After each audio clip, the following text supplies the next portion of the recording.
Hello, mysterious person behind the screen, and welcome back to myself and Isaac's audio commentaries. We're going back to the roots of these commentaries now, going back to Batman. Of course, we started these commentaries with the original four films, and now we are covering Christopher Nolan's Dark Knight trilogy. So we're starting off with Batman Begins, and I guess without further ado, If you'd like to sync this up with your own copy of Batman Begins, watching the Blu-ray version, put the film to the start and press play in 3, 2, 1, go.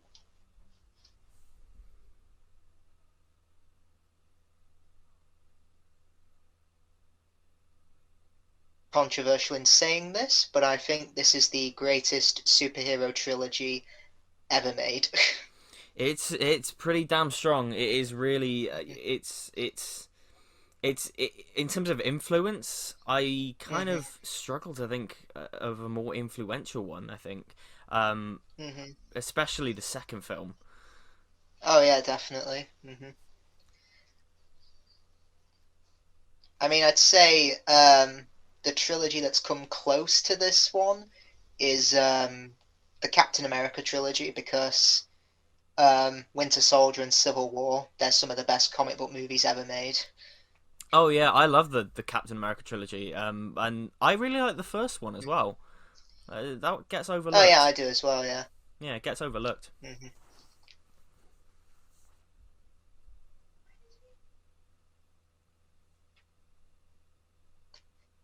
The funny thing about what I've noticed about cancelled films in a series is that the reboot of it always tends to keep the villain that they planned to have in that film. For Yeah, example, the fifth Batman film, which Joel Schumacher would have directed, would have had the Scarecrow be the villain, and Scarecrow's in this. And it even happens with Spider-Man, because I think Spider-Man 4 they planned to have the Lizard, and then he was used for the Amazing Spider-Man. yeah. It's interesting how kind of scripts filter down, don't they? It's Yeah. very because you can see the DNA of lots of things in this. This pulls from so many different sources and was a product of years of just development. I think hmm because Joel Schumacher Yeah, actually wanted to direct an adaptation of Year One, didn't he? He wanted to he do that. did, yeah. Yeah, and this hmm is very similar to Year One. So hmm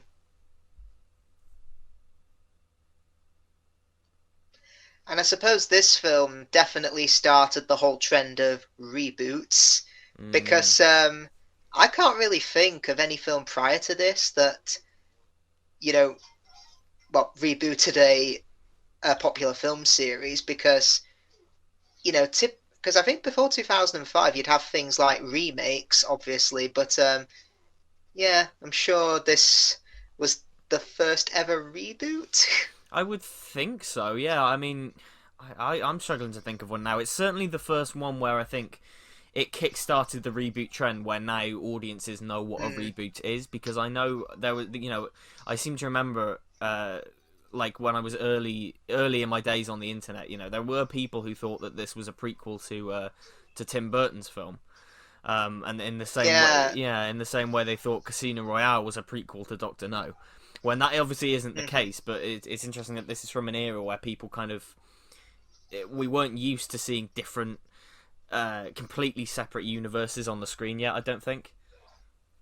Yeah, because even so, it came out a year later. Superman Returns. It was marketed as a sequel to Superman 2, Yeah. whereas I might have only seen that film two or three times, but from memory, it feels so much like a reboot. Well, yeah. That Superman Returns is interesting actually in relation to this, because that has a real Superman ident. 2. Yeah. Yeah, That has a real identity crisis, because it does. Yeah. it sort of touches on being a sequel, a remake, a reboot. It doesn't know what it wants to be, and in relation to this, which is a full-on reboot, starting from scratch, different take. Yeah. Yeah, it's very hmm interesting how they were so close to each other. hmm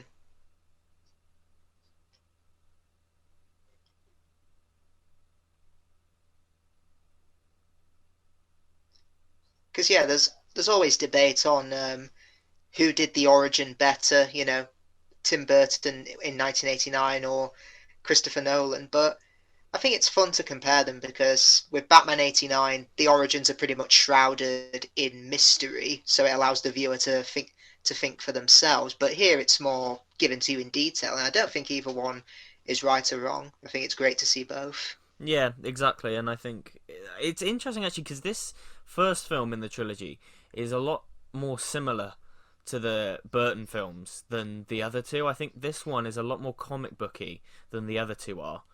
Yes, this definitely feels most like a comic book film, Yeah. whereas particularly the second one feels more like a crime drama. But yeah. Yes, absolutely, In and fact, in yeah. fact, The Dark Knight Rises, it's more or less a French Revolution film that happens to have Batman in it. I mean, essentially, yeah, like with the kangaroo courts and stuff, it definitely feels like that. Um, Hmm. it's interesting. Yeah, it is funny looking back on this because it does feel different to the other two, and it's got similar aesthetics, but I just think Hmm. it's much more comic booky with the city like the bathed in kind of orange and browny colors. It feels a lot different. And you know, the Scarecrow's plan to cover Gotham in a fear toxin feels straight out of a comic book.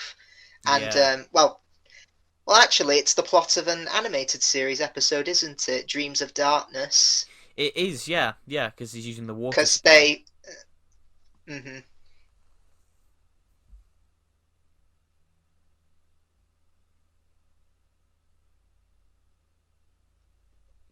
And I think it's good that they, for the first film, they put all the focus on Batman so they don't let any of the villains overshadow him. Mm. Because they kind of use an unrecognized. A villain that the general public may not know about, like Scarecrow and Ra's al Ghul.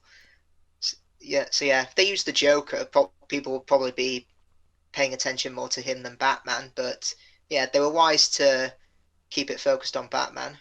Well, that's a common complaint of the original four films, isn't it? Is that the villains were always Yeah. overshadowing Batman, especially I would argue in Batman Returns and Batman and Robin, like the Hmm. villains. Those films are about the villains. They're not about Batman really. Yeah. He's a secondary character in his own film, and I think this film makes a bold statement. You know, you paid to see Batman, and that's what you get. It's a Batman film first and Hmm. foremost. Yeah. I mean, to be fair, Burton has said, you know, I've heard all the criticism about my two Batman films that, you know, he's barely in them. But Mm. the thing is, I always saw him as a mysterious figure, someone who didn't want attention, whereas the villains are bright, loud, colourful, and take all the attention. Whereas Yeah, Batman can just walk into it. Whereas Michael Keaton's Batman could walk into a room and the fight would be over. That's how cool he was. yeah, for sure, for sure, yeah.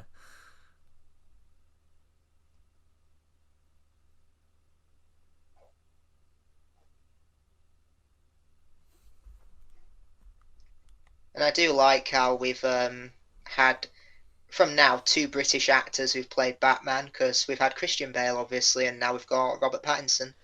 Yes, yeah, we have. Yeah,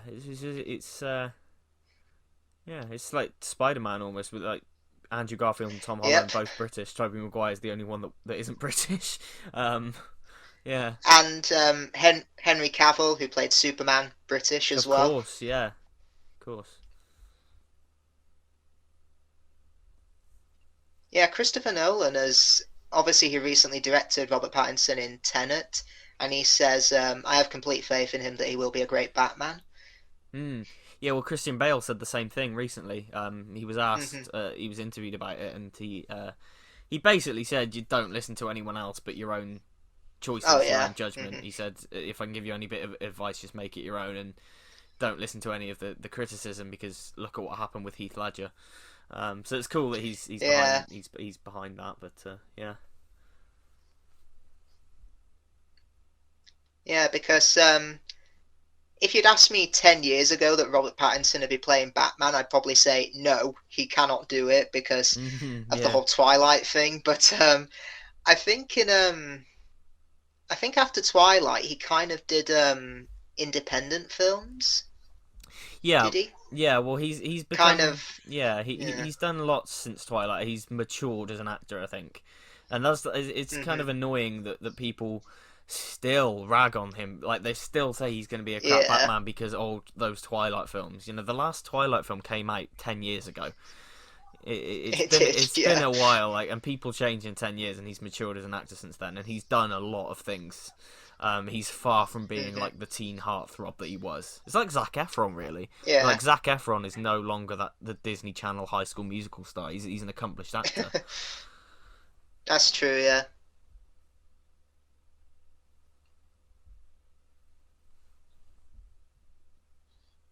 Now, didn't Christian Bale have to put on so much muscle weight because didn't wasn't he really skinny for was it Equilibrium? I think so. Yeah, he got. Yeah, it was. I think it was Equilibrium. He got really skinny, and they said he had to bulk up, but he bulked up too much, and that he Ah, came onto set, and the British crew were like, "Bloody hell, what are we doing, Fat Man or Batman?" Um, oh yeah. yeah. So then he had to bulk down again to sort of to get his weight right, which must have been a bitch to do that. That's a putting your body Oh through yeah. that.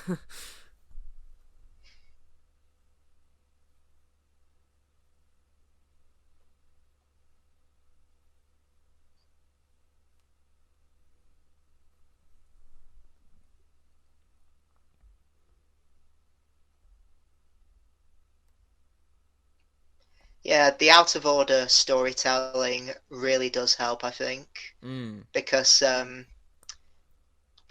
watching these, you know what Bruce is like in, say, the present day. You know how it's affected him. Yeah. It's a really good way of telling the origin. Yeah, for sure. And this was this after Memento? Yeah, yeah, it was after Memento for sure. It So was, yeah. yeah, so Christopher Nolan was already sort of playing with non-linear structure, and yeah, Well, I'd argue these films put him in the mainstream audience because, yes, yeah, I mean, to this day, I've not seen any of his films prior to Batman Begins. neither have I. I've not seen Neither have I. I've not seen following Memento or Insomnia. Yeah, I think I've spoken about this before. I've not seen anything but before Batman Begins, and sacrilege. I've not seen Inception, and that's the one. Oh, Yeah, that's okay. the one thing that I'm missing. Like after Batman Begins, that and Tenet. I haven't seen Tenet yet, but I'll get around to that soon. Yeah. I remember liking Tenet, but I don't know. It didn't blow me away, but I might have to watch it again just to Mm, understand it because it's like when I first watched Inception, I was like, I'm sorry, what was that? Because yeah, yeah. they do the whole dream within a dream within a dream. So I was like, okay, so why are they in a rainy street, then a hotel, then a snowy mountain? But yeah. Yeah, I definitely would have seen Tenet had the pandemic not happened. It was just a case of like I didn't want to Hmm. go out to cinemas yet, but it was I just never got around to it. But I will get Yeah. around to it soon for sure.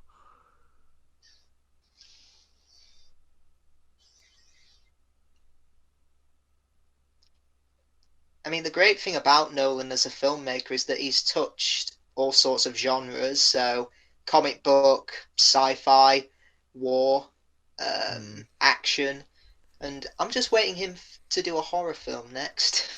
Yeah, well, I mean, I guess what is like you said, I haven't seen it, but is following a horror film or is that another one I'm not entirely? sure. I haven't seen it. Yeah, me neither. I'm trying to think. He has done kind of a or Insomnia maybe. I don't know. Yeah, he has touched on all sorts of different genres. Hmm. I mean, one thing I'm hoping for the Batman with Robert Pattinson that we don't see this origin again because I think even if you live under a rock, you know what Batman's origin is because it's been done so many times. Yeah. Well, this is the thing. Like, people really rag on Spider-Man's origin for being shown so many times on the screen, but that's only been shown Mm, twice, three times if you include yeah, flashbacks. But Batman's origin, Yeah, true. that's been shown. All that's like we've got it in this, got it in Tim Burton's Batman, we've got it in Batman v Superman. They did it in Gotham. Joker as well. Joker did it, yeah. This is the origin that I think has been milked the most in live action.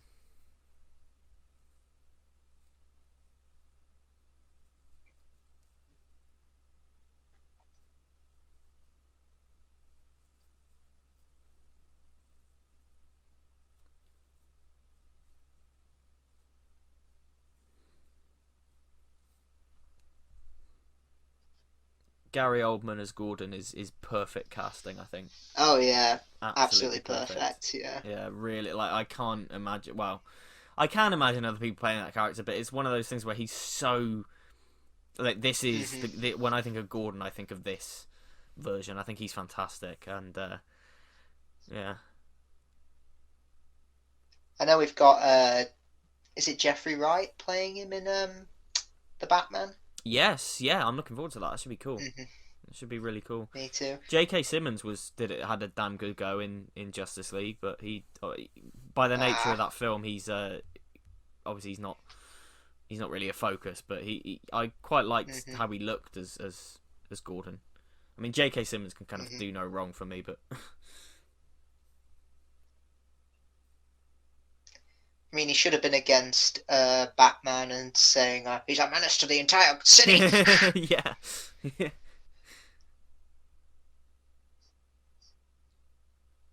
Christ, I forget Rutger Hauer's in this. He is, yeah. I always forget.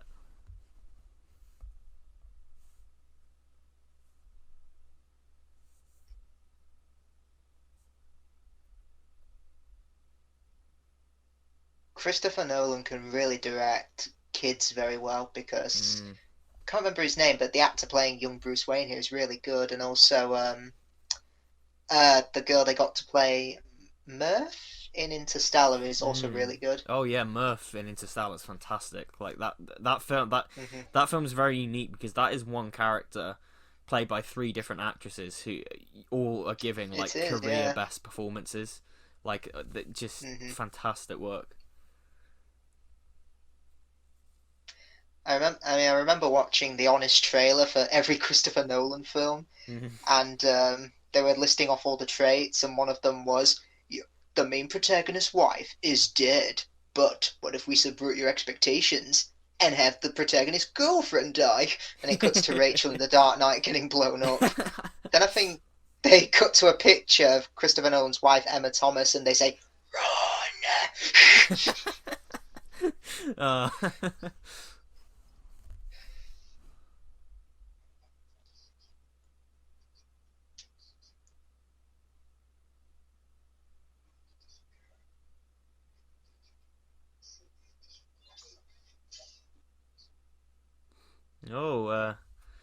Liam Neeson doing the William Hartnell lapel pose there.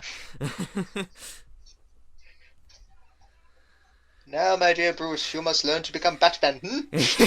You're a Batman. Yes. Now, what did you expect? A rocket ship with Batman at the controls? Oh yeah, that line.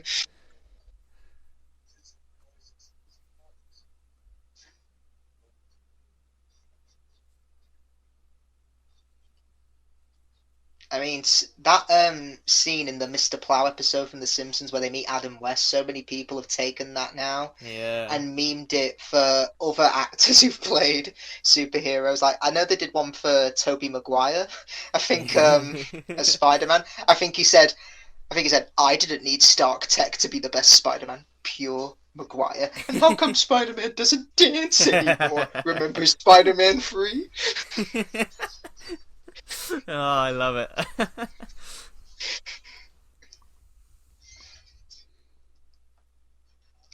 And one thing I've noticed about each of the main villains in each of the three films, they disguise themselves as one of the villain's henchmen, but turn out to be the real villain the whole time. Yeah. Because Ra's al Ghul disguises himself as Henry Ducard, but The Joker disguises himself as one of his henchmen, and Mm. Bane does the same as well. Yeah, yeah, for sure. It's a nice little detail.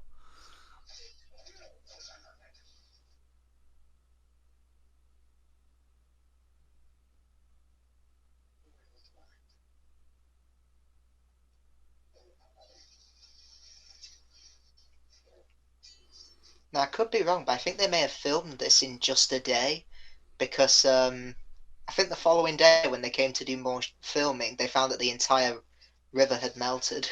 Oh, really? Oh no, oh, God. Yeah.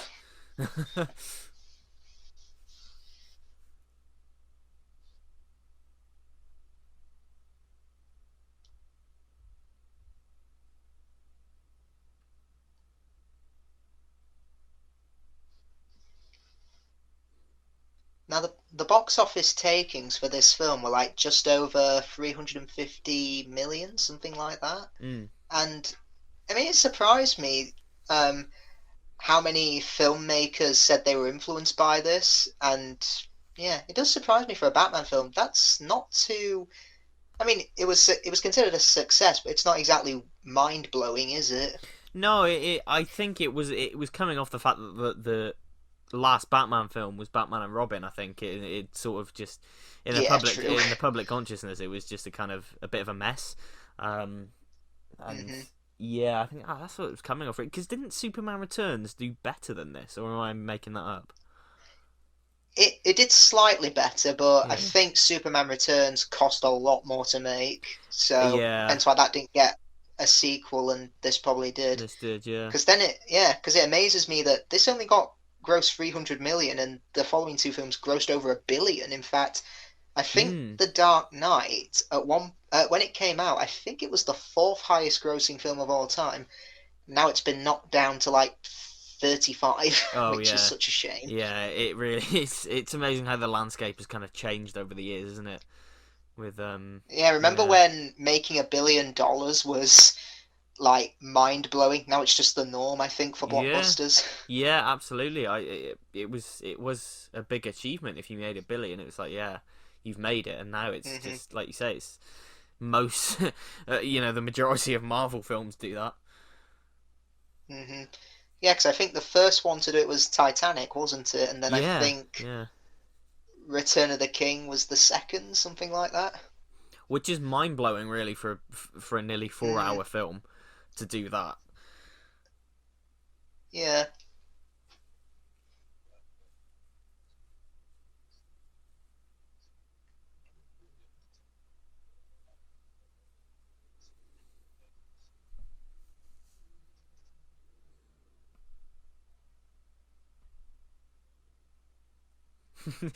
I can't that line. I can't hear that now because somebody did a sketch on TikTok and it was like, okay, Michael, you've just got to say one thing and that's never. Okay, action. You still haven't given up on me. Never, never, never.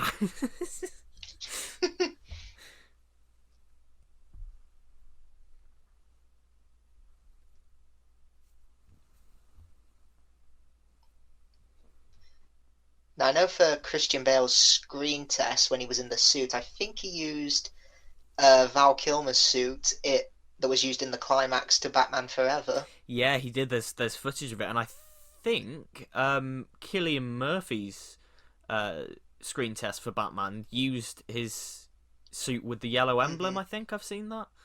Um, Oh, I okay, I'm yeah. sure I've seen footage of Cillian Murphy in the Val Kilmer batsuit, like with the yellow emblem and the and the nipples and everything. Um, yeah. And I think Henry Cavill auditioned for this as well. I think so. Yeah, I've heard that somewhere. Quite a lot of well-known British actors did hmm for Batman in this.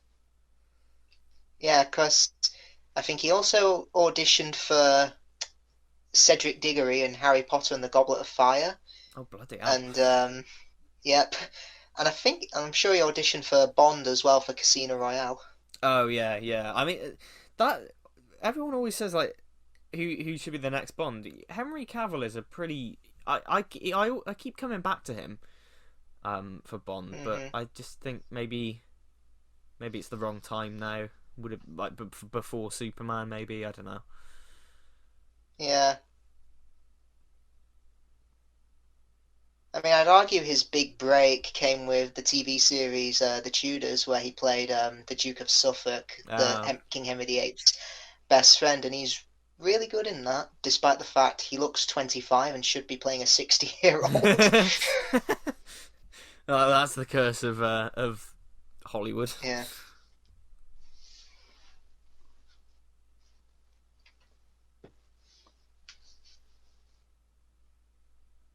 And I always forget that they actually name Joe Chill in this. I always forget it that he actually is called Joe Chill. I don't know why.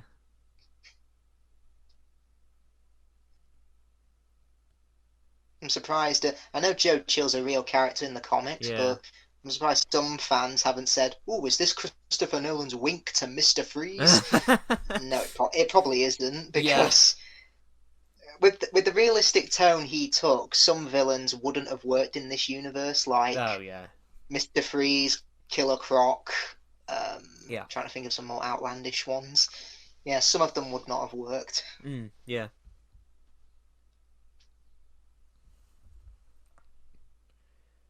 I would have really liked to have seen a Nolan verse take on the Riddler, because that could have been. I mean, we're kind of Definitely, it from the trailer for the Batman. It kind of looks like we're getting something in the similar vein to that. Quite a realistic take on that character, because the Riddler in the trailer for the Batman sounds like really sinister.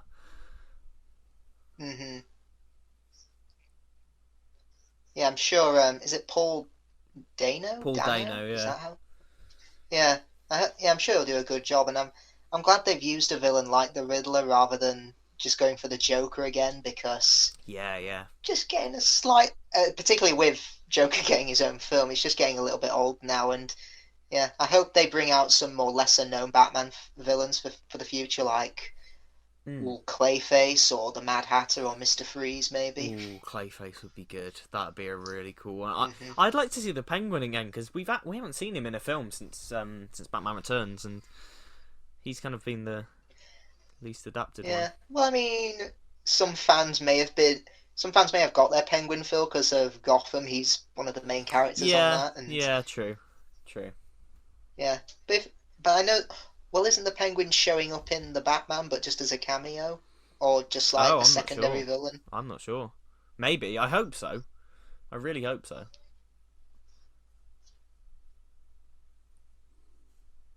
I can't wait. Yeah, because I think for the Batman, I think we've got Penguin, Riddler, and Catwoman.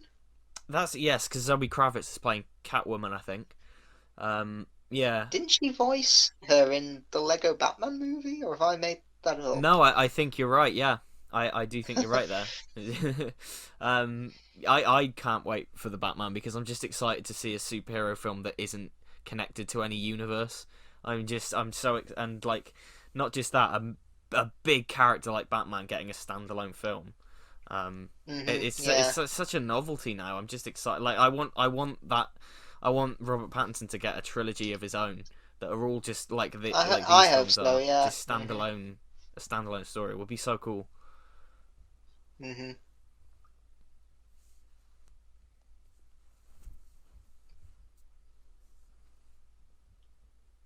Didn't Katie Holmes get a lot of flack for playing Rachel? Because honestly, looking at her performance, I don't think she's.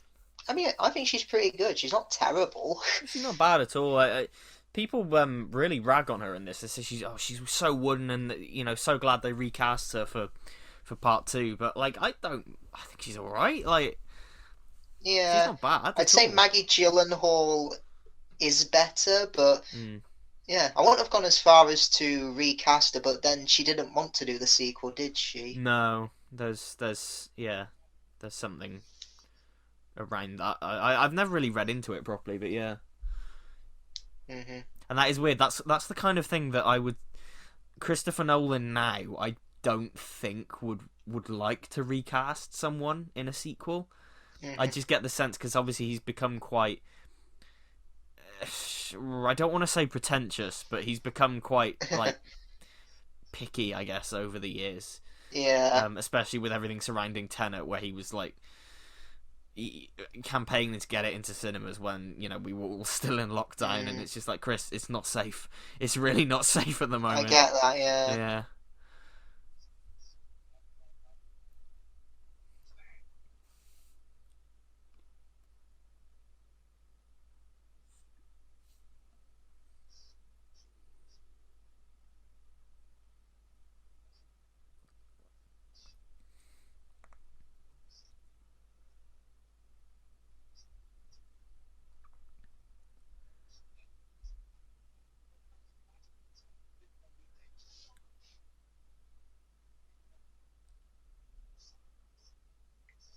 The great thing about this film and The Dark Knight is that they're more or less the same film, but they're the inverse of each other.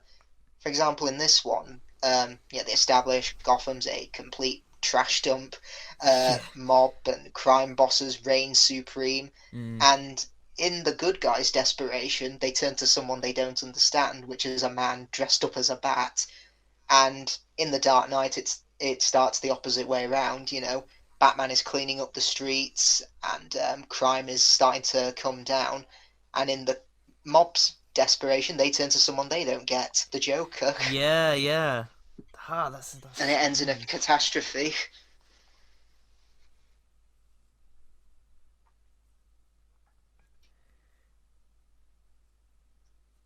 Oh, doesn't this tramp come back later in the film when he sees him and goes, "Nice coat"? He does, yeah. As I So like, this was what? Yeah, 7 years later, he's still there. and I like the more playful side to this. I think Yeah. the third one in particular is quite uh joyless in a way. Mm. Not to its fault, but Well, yeah, yeah. it's just the nature of the beast. But I like the more playful nature of this one, and I guess the beginning of the second one as well. Hmm.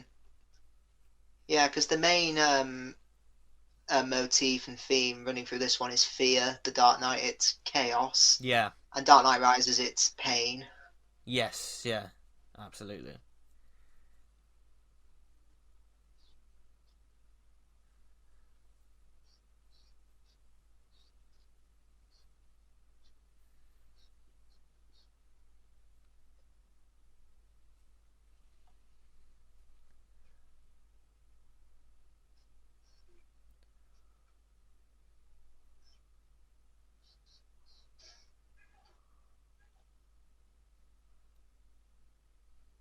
I suppose the only other film that showcased Batman's origins in as much detail as this one was probably Mask of the Phantasm. Mask of the Phantasm, yeah, was the only really the real time that we've seen an origin up until this point. But and I think it's Hmm. admirable that Mask of the Phantasm managed to do as well as it did in 90 minutes. Um, yeah,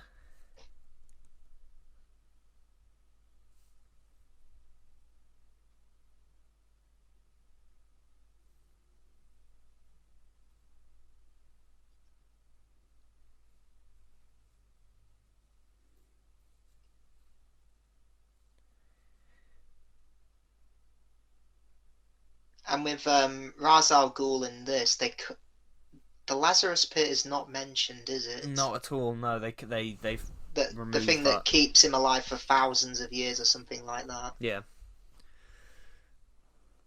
they get rid of that completely for this. Hmm.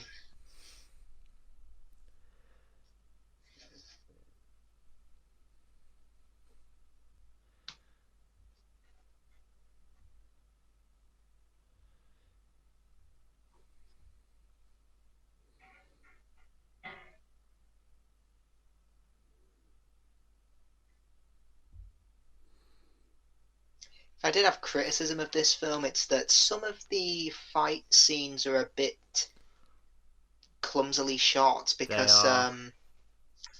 yeah, because obviously you've got a lot of people dressed in black, and mistakenly they try to rely too much on close-ups where you can't really see anything, but Yeah, they more than make up for that with the next two films. it has that shaky cam thing, doesn't it? And Hmm. it's just a bit dodgy, which is a shame because they actually, you actually research the behind the scenes of this, they really put a lot of effort into the fighting. This whole martial arts choreography and stuff, and it's a shame that you can't really see it. I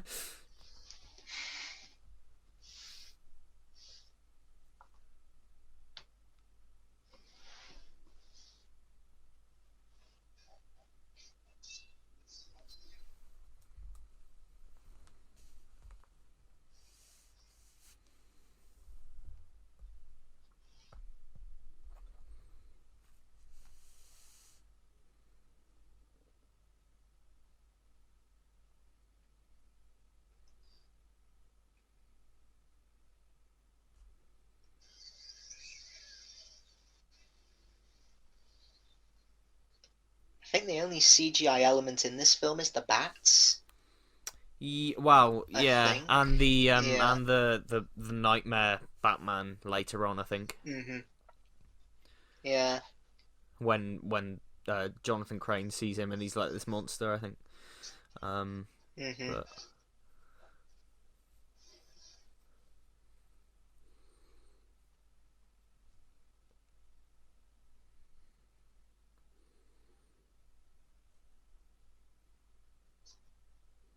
Plus, it amazes me about Christian Bale is that I think even when he promotes a film, he tends to speak in his American accent.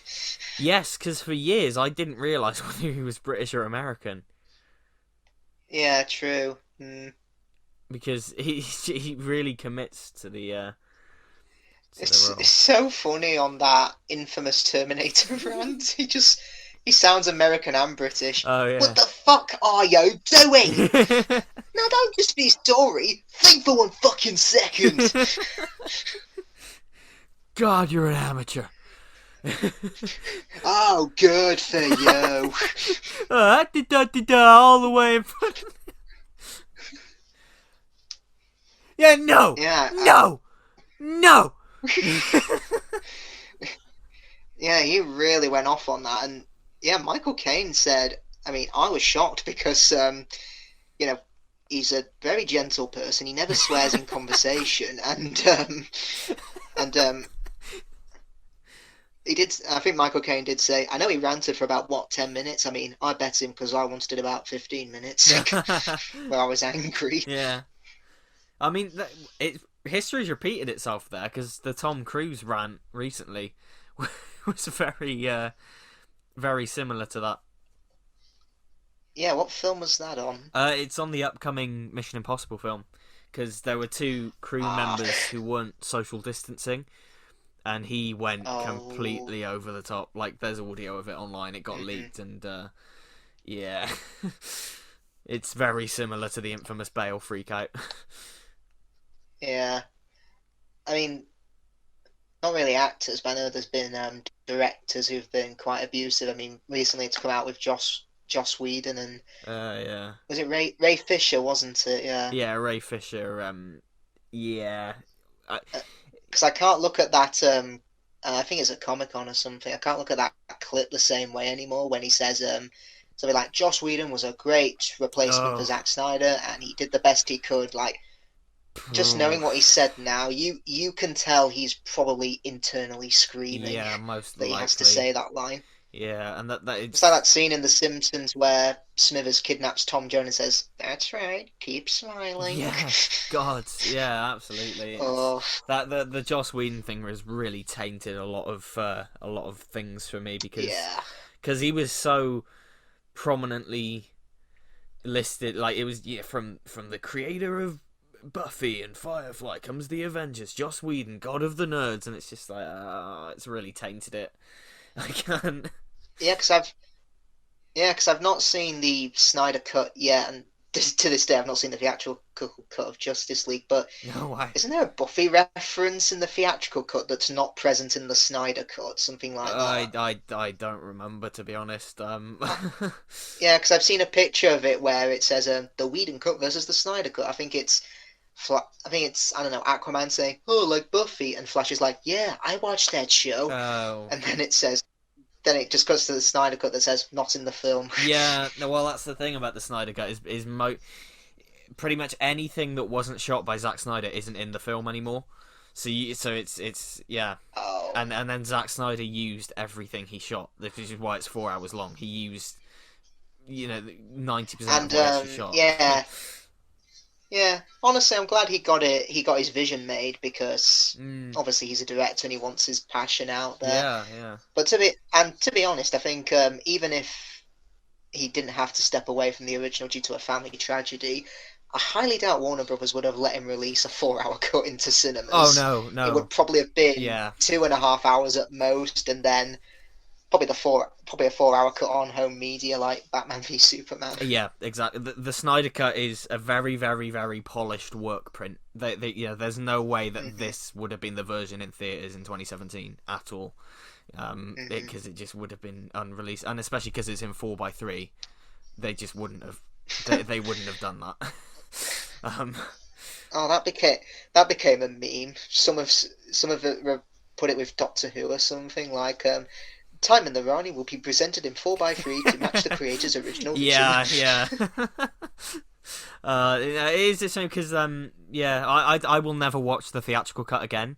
I sort of I've made peace with that though because it's just so full of abuse on that film, and watching the Snyder Yeah, I cut, think yeah, it's just so painfully yeah, I'm gonna obvious. wait until I think later this month the Snyder Cut comes out on Blu-ray, so I'll probably pick that up when I can, and Yeah, probably never watch the theatrical cut ever, no, because yeah, it's not because whenever I worth pick it. up an extended cut, I very rarely go back to the theatrical one. Same actually. For me, it depends if it's like if they're two completely different films.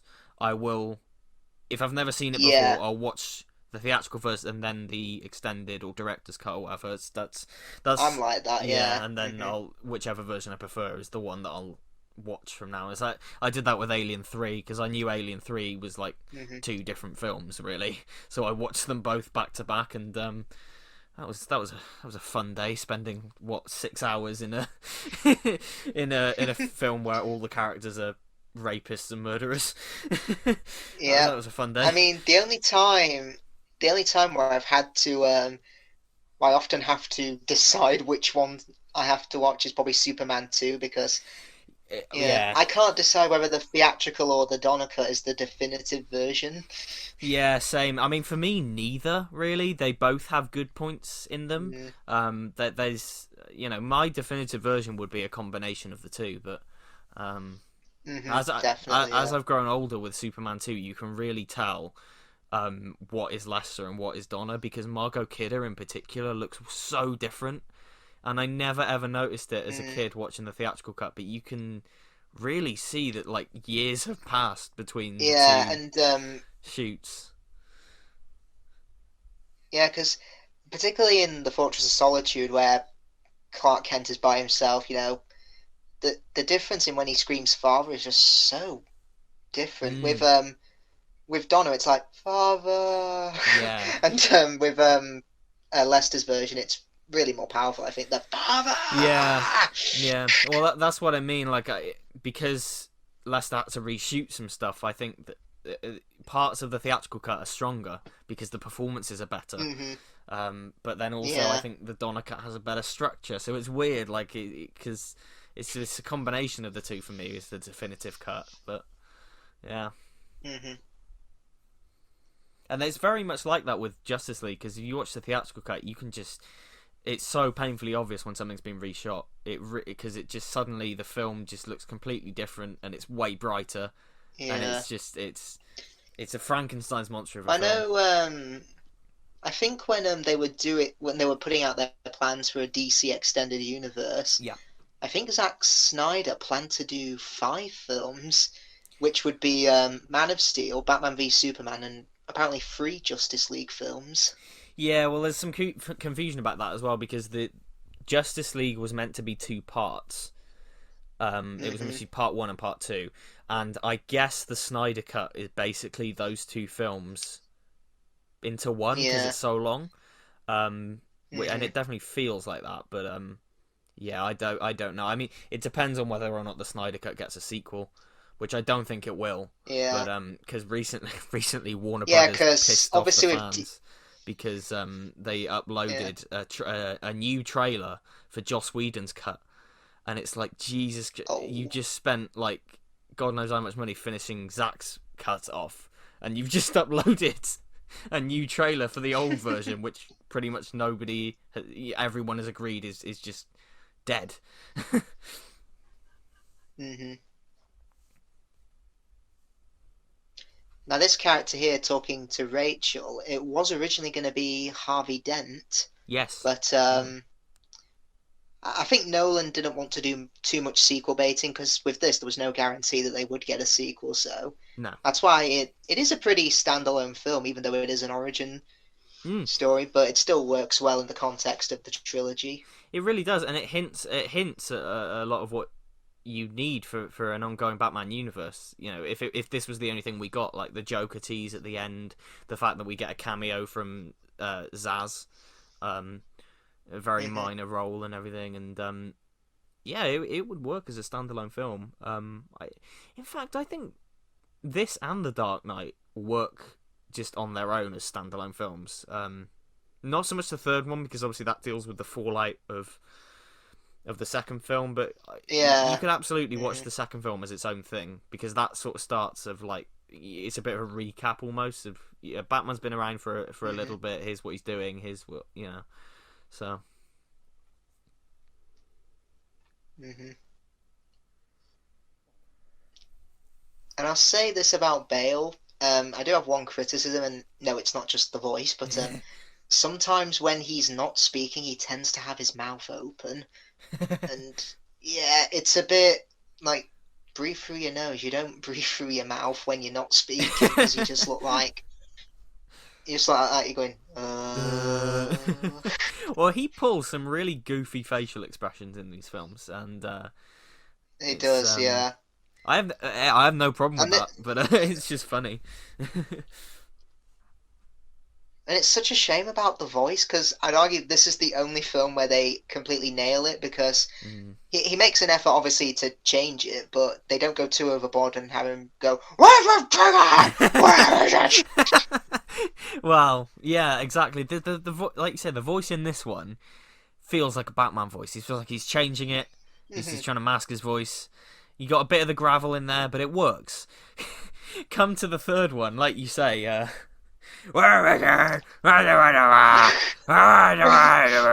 It's just like it. It's completely ridiculous. And Yeah. I don't mind a bit of ridiculousness in here, but I think because these films to me are what if films. They're what if Batman was Mhm. in our world, the real world. What if Batman was as Yeah. realistic as he possibly could be? So having that, yeah, having that ridiculous voice in there is it does throw that off a bit. But like you say, in this one, it works really well because it's so much more subdued. Hmm. I mean, some have criticised Affleck's voice for sounding a bit too much like a robot, but that never bothered me in Batman v Superman. No, it doesn't. It doesn't really bother me either. I think it's quite I actually quite think that's a clever a clever way of him disguising his voice actually, because you have Hmm. that bit in Batman v Superman where they're testing the microphone and stuff, um, and Yeah. in Suicide Squad as well. That he's only briefly in Suicide Squad actually, but I think his voice in that sounds great because it just sounds it's got that perfect mix of like the electronic distortion and his voice. It sounds really great in Hmm. that film.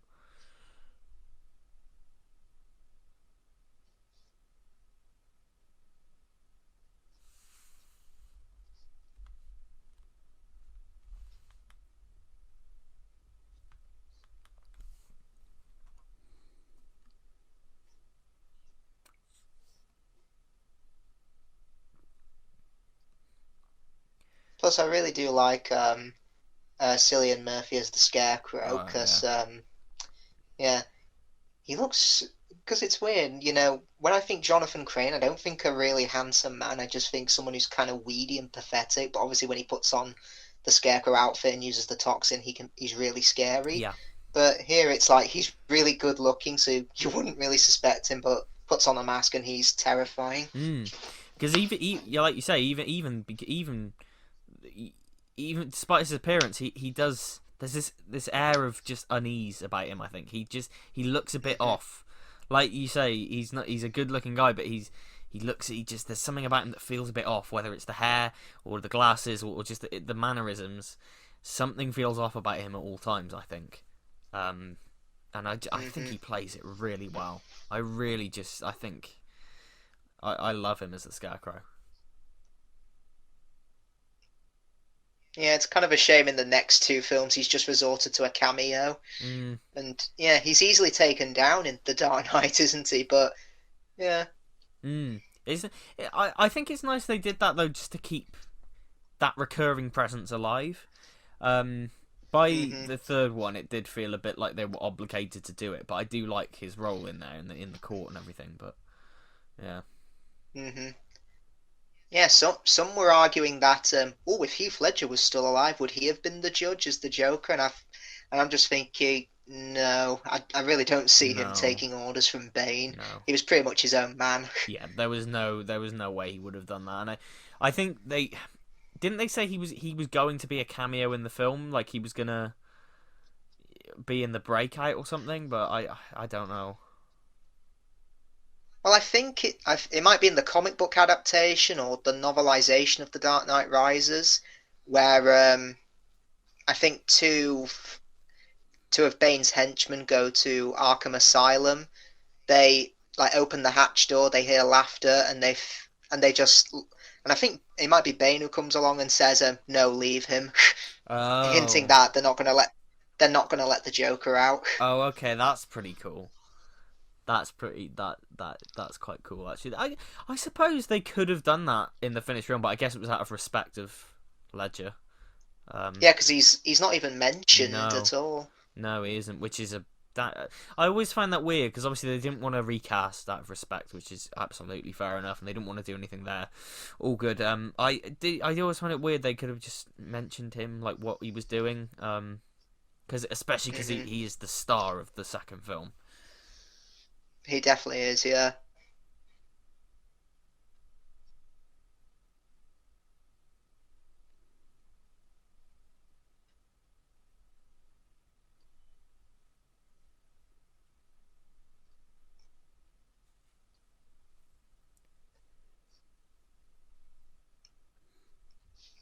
I mean more. And obviously, there's no. I was just gonna say, obviously, we haven't got Robin in this trilogy, but the way Bruce Wayne and Batman interacts with Alfred, Lucius Fox, and Commissioner Gordon, just really great rapport that they all have with each other. Absolutely, absolutely, yeah, and great actors doing great work. I was going to say like Lucius Fox as Morgan Freeman. Reverse it. Morgan Freeman as Lucius Fox is great casting as well. That's a brilliant bit of casting. hmm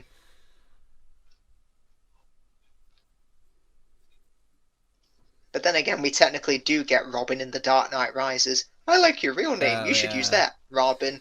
Yeah. I get what they're going for, but it's like Peter Parker calling himself Peter Spider Man. Yeah, exactly. Yeah, just yeah, not very good. Yeah, no.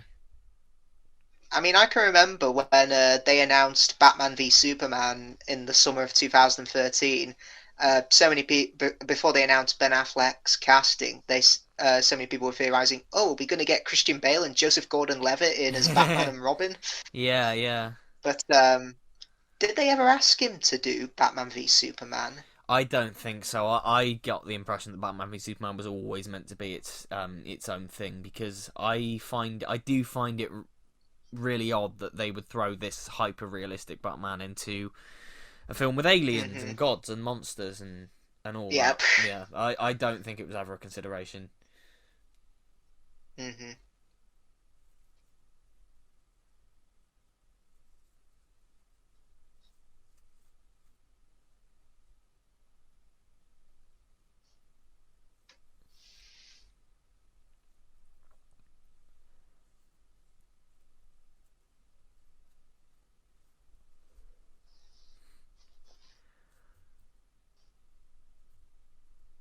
And while it's not a direct adaptation of Batman Year One, I do like the influence it takes from it by Yeah. having Bruce dressed up in a black suit without the bat symbol yet, and trying Mm, to be tough and intimidating, but no one taking him seriously, even absolutely. though he is wearing a mask. Because it's like in, again, Mask of the Phantasm touches upon this because he tries to stop some robbers just in a mask and black suit, and they all just look at him like, "Who's this clown?" Yeah, exactly. Yeah, yeah. They weren't afraid of me, Alfred. I need them to be Yep. afraid of me. Yeah, yeah.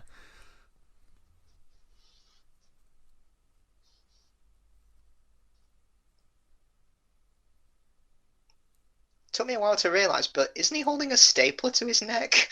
Yeah, yeah, yeah. You've been a cop for how long and you don't know when someone's not holding a gun to your Yeah. head? I do. Oldman plays that quite well because you can tell he's scared, but he's Yeah. also like trying to keep up the uh the hmm act, I guess, the resilience.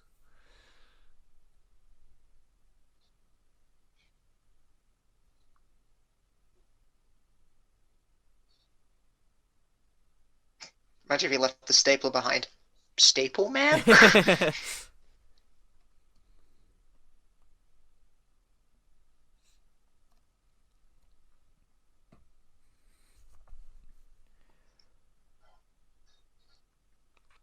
I mean, I'd argue this is the only film where Edna Mode's "Nuggets" Nuggets. argument can be challenged because Yeah.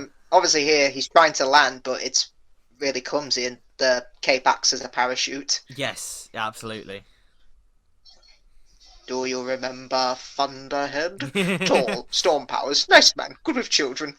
Yes, cape snagged on a missile fin.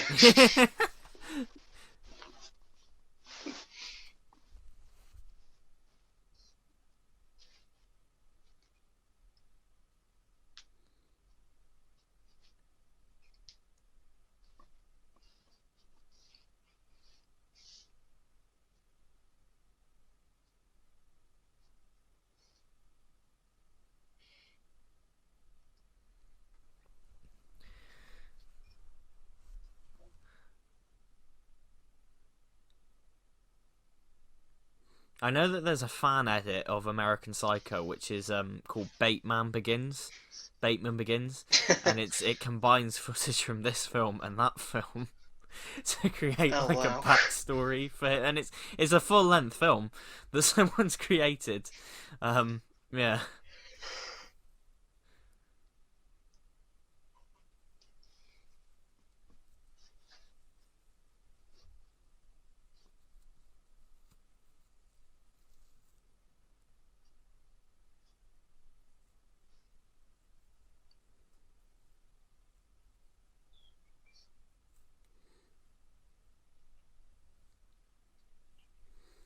What do you think of the The Tumblr Tumblr? is cool.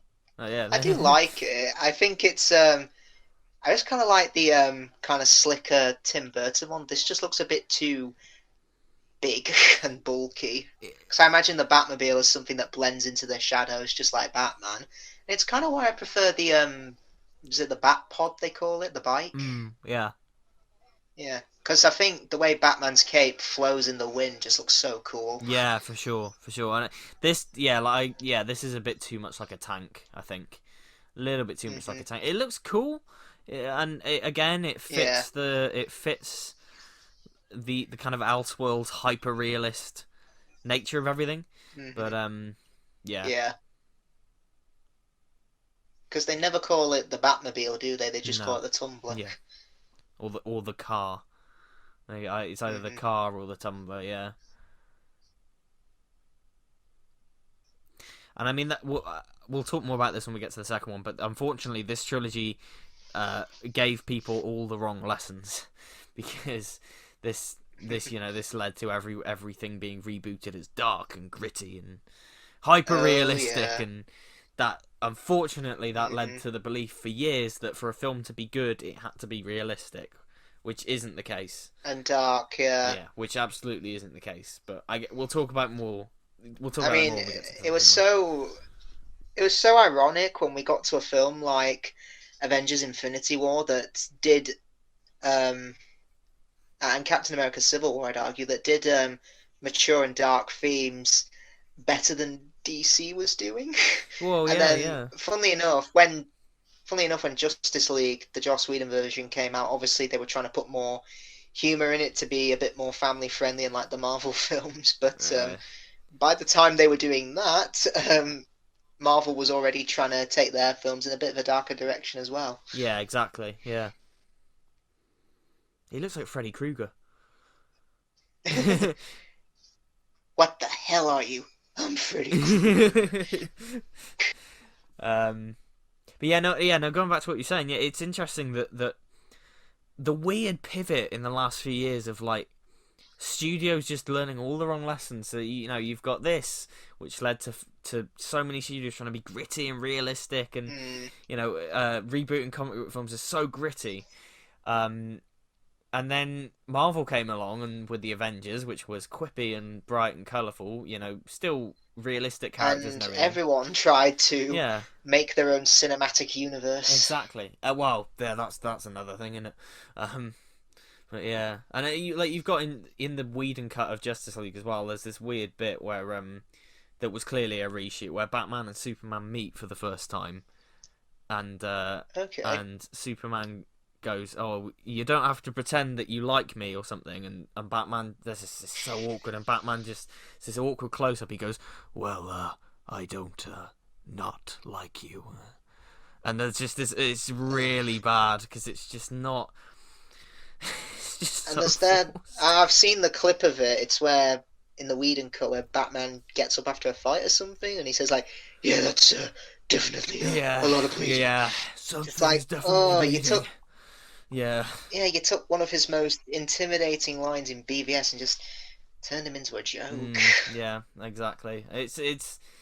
And I can remember someone saying an interesting thing about Batman in Joss Whedon's Justice League. I think it's when the Flash says, "So, what's your power?" And he says, "I'm rich."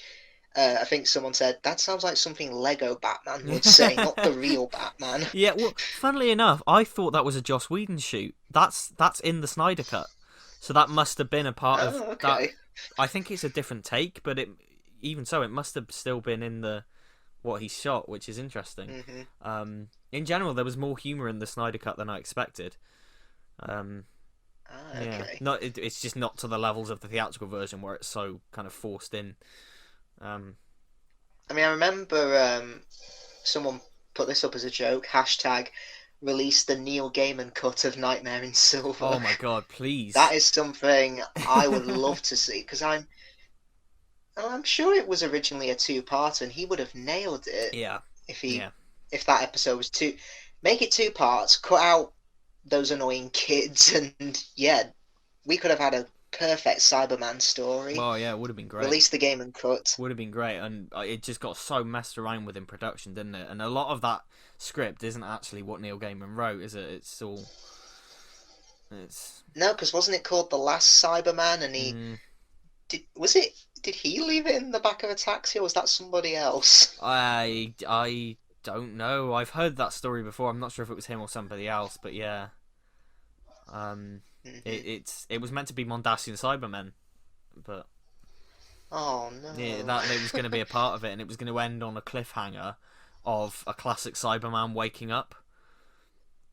Oh, so It was going to I mean, lead we kind of somewhere. got that with World Enough and Time, didn't Basically, we? yeah, it was going to lead somewhere, and it never did.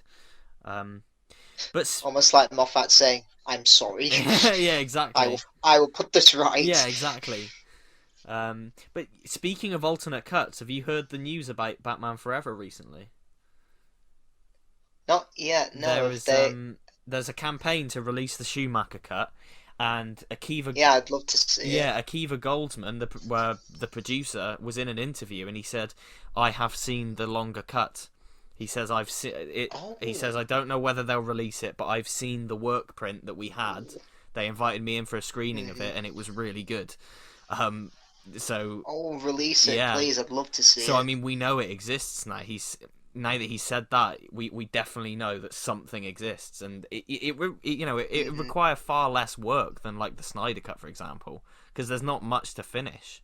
It just needs to be No, it was Yeah, just a lot of cut scenes, wasn't it? It's not basically, like they had yeah. any CGI to finish. Exactly. It's basically just the footage needs to be obviously cleaned up and restored because it's in bad shape. But that's all. Hmm. That's all that it's really gonna take, I think. And obviously that still does cost, but it certainly not as much as the Snyder Cut would have. So I don't see why they wouldn't. Yeah, I'm sure if you put that on home media, fans would definitely buy it. Definitely, definitely. I definitely love to see it.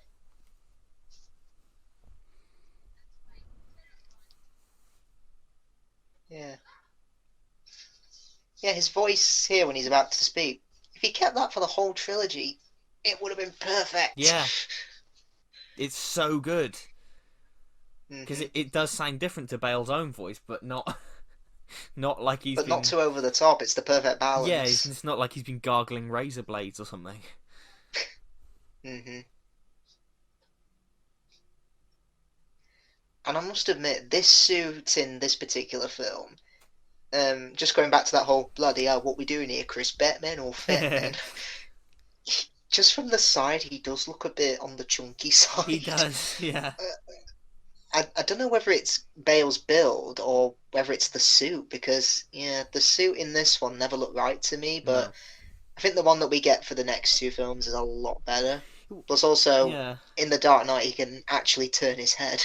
Well, yeah, that's another thing. I like the roughness of this suit because it does feel like Hmm. a work in progress, and I like this kind of rubbery. I like that the hands are literally just rubber. Like Yeah, there's they nothing are. on them. It's just rubber gloves, and I like the roughness of that really. Um, yeah, and like, coming back to this having more in common with the other four films than people often kind of say. Like you say, he can't turn his head, so at points he does look like George Clooney. He does look like Clooney running down those corridors and stuff. So yeah, it's got more tied into those films than is often said. Hi, Crane. I'm Batman. Bob, bob, bob my head.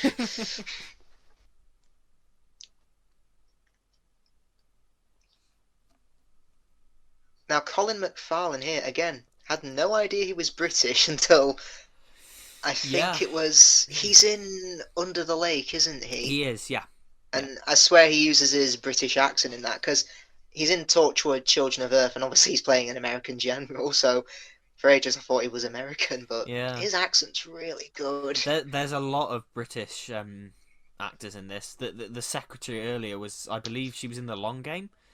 Um, Oh, I didn't know I think that. she's the woman who they meet, and she obviously sits in the chair and clicks her Oh, fingers. Kafika. I think so. Yeah. Oh wow, Because I didn't know that. she's in all sorts of British TV shows and films and stuff. She's quite, or it might not be her. It might be, it's either her or the woman from Partners in Crime, Penny, the journalist. Hmm. It's one of the two. Ah, It's one okay. of the two. And Joe Martin On it. is in this as well. She is. Mm. Yeah, I completely forgot about that. Is she in? Is she in the bit song in the Asylum or Claw Island, something like that? Yeah, she's in the asylum later on. Because I was Hmm. watching this last year and she popped up and I was just like, that's Joe Martin. I had no idea. I mean, I shared this last year as well. She was in a CBBC program called Stupid, where she played like a demented face painter. Like the kids would ask for, I don't know, being painted like a bank robber, and she'd make their face disappear, and it was just A so weird. demented face painter. Christ. Yeah, you're a bank robber. You don't want to be recognised, do you? God, stupid kid.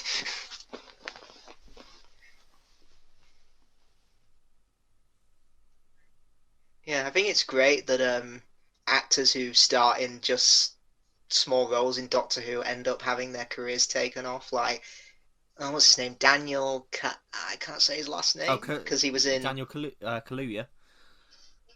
Yeah, that's it. Yeah, Yeah. in Planet of the Dead for just such a secondary role and Yeah. recently been nominated. Did he win the Oscar or was he just nominated? I can't remember now, but he was. I think he might have won it because he made a speech.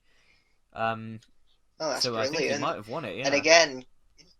again, Carey Mulligan Oh God, in yeah. Blink again nominated for an Oscar. Fantastic. Yeah. And Felicity Jones as well. Oh God, yeah. She's in Unicorn and the Wasp, isn't she? Yeah. Hmm.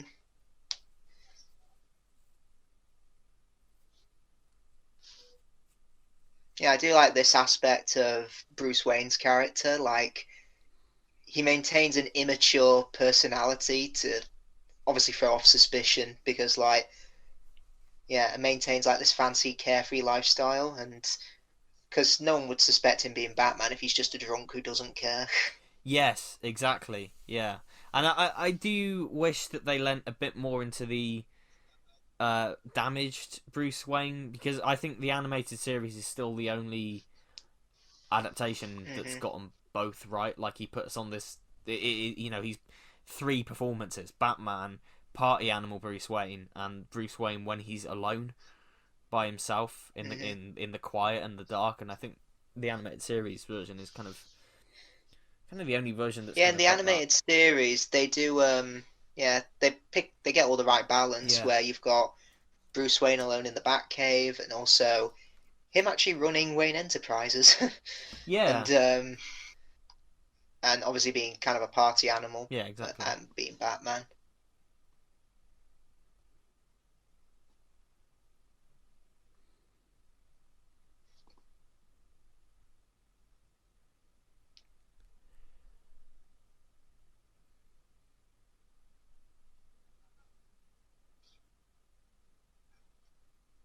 I mean, this is going to sound so bizarre, but I just realised the Amazing Spider-Man 2 and the Dark Knight kind of have a similar structure.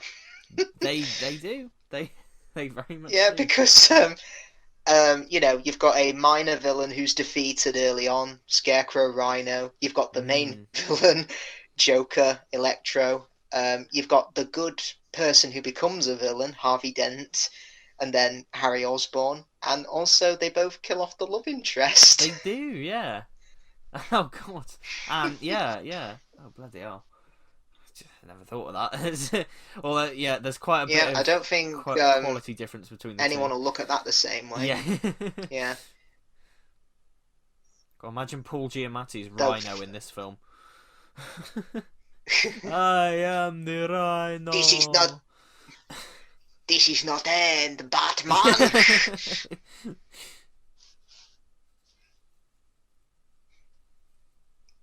Honestly, bring Paul Giamatti back as the Rhino. I think.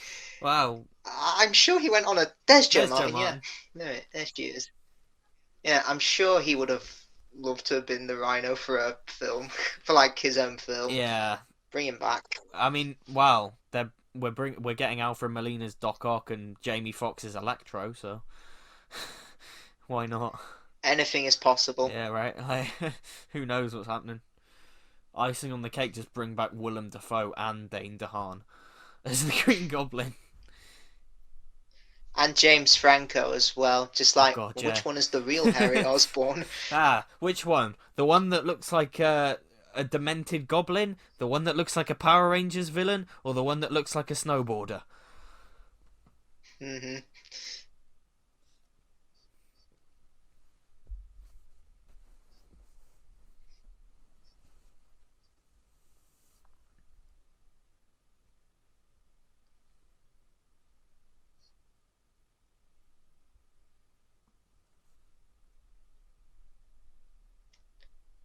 I love this little mannerism he does here. The way he breathes in, takes off his glasses. It's Yeah. basically him saying, "Well, you've left me no choice. Yeah. Would you like to see my mask?"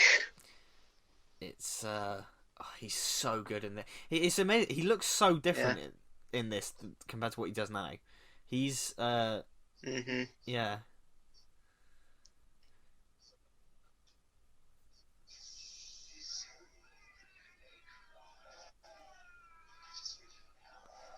And absolutely a better fit for Scarecrow than for Batman. Yeah, definitely. I mean, the best Scarecrow design for me is in the new Batman Oh Adventures, yeah. where the the skull teeth, the Oh, hangman's noose around his it's neck. so It's just good. It terrifying. really is. I've got a figure of that actually from the new Batman Adventures, and it looks great. Yeah, and the calm voice as well is Mm, just adds to the yeah, unease. because in the animated series they never really got the design. They got it right, but they never settled on one because he had like 2 or 3 designs every time he The appears. first, Different. yeah, the first design, he looked kind of like a balloon head. Yeah, yeah, I looked at him and thought, wait, is he the Scarecrow or Balloon Man? yeah. But yeah, the one they got for the episodes Fear of Victory and Dreams of Darkness, I thought, oh, that's a good design. I can Yeah, go with that they one. nailed that. Yeah. But yeah, because I think he couldn't come back for future episodes because the voice actor had to get throat surgery. Oh right, okay. Hence why Scarecrow appears early on, but doesn't appear in later episodes. Yeah, that makes sense. That does make sense.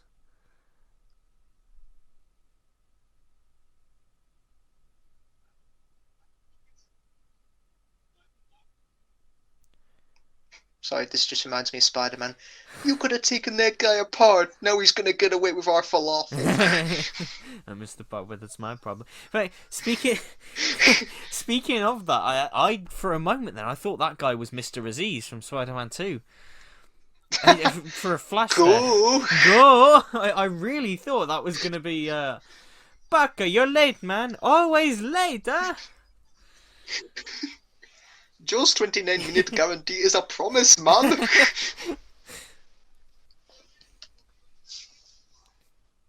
Swear to me. hmm That's the thing with Keaton versus Bale. I always saw Keaton naturally intimidating, where Bale is just trying to be scary. Yeah, true. Well, again, that points to the difference in aesthetics between these two, isn't it? Like Yeah. the first, the Keaton films are very much a living comic book, and you get the sense that he's a creature that lives in the shadows at night, and if you see something moving in the night, that might be the Batman. In this, it doesn't. You don't get that sense as much, I don't think. hmm I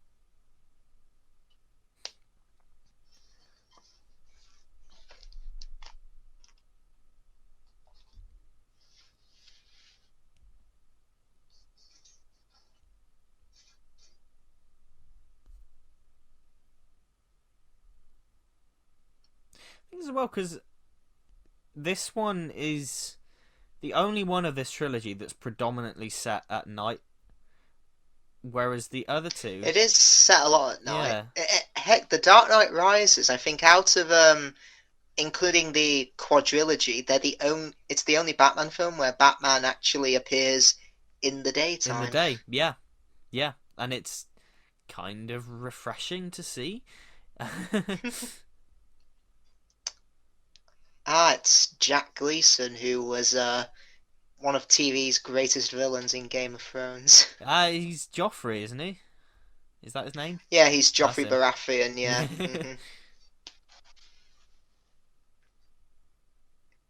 Yeah, but apparently really nice in real life because Yeah. his Irish accent is so strong. It's like you're right there. Well, I can imagine that he's quite a nice guy in real life. hmm Well, most people who play villains are really, and the most people are just really Yeah. damn nice in real life.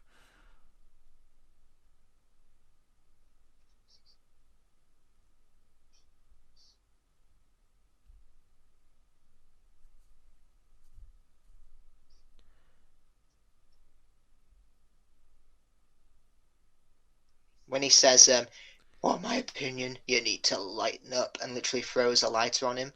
And you thought Batman and Robin had bad puns.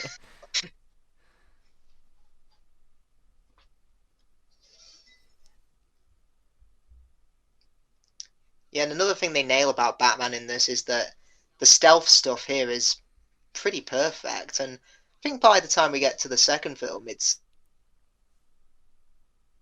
Oh, hello, you still there?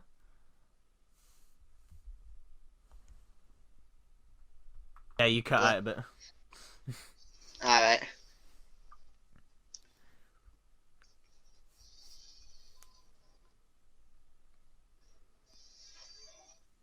That's such a cool image of him flying out completely on Yeah, fire. yeah. Just that must be so painful. Well, it's always in films when you see a character on fire and it's clearly a stuntman. I'm always like, bloody hell! if I was a stuntman, I'd be Hmm. so like. Obviously, things are in place and all that, but it's just like I would be terrified. Yeah. I mean, sometimes it's more obvious than others, because I'm thinking at the end of Halloween 2, Michael Myers is all on fire and he's walking out, and suddenly he looks so fat because of all the padding they've got underneath the suit for the actor. I'll say this about Alfred saving Batman. Oh, look, it's Bruce Wayne's butler putting a man in a bat suit in the back of his car. Oh, it must be Bruce Wayne must have gone off the deep end. I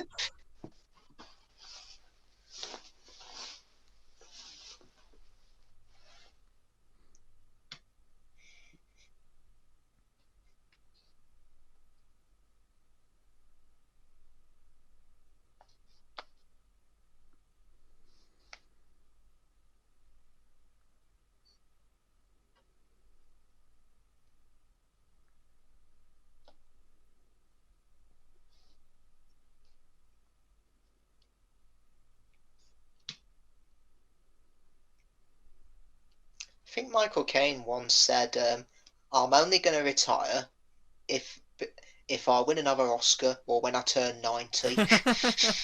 I mean, fair enough. Fair enough on the guy. Yeah.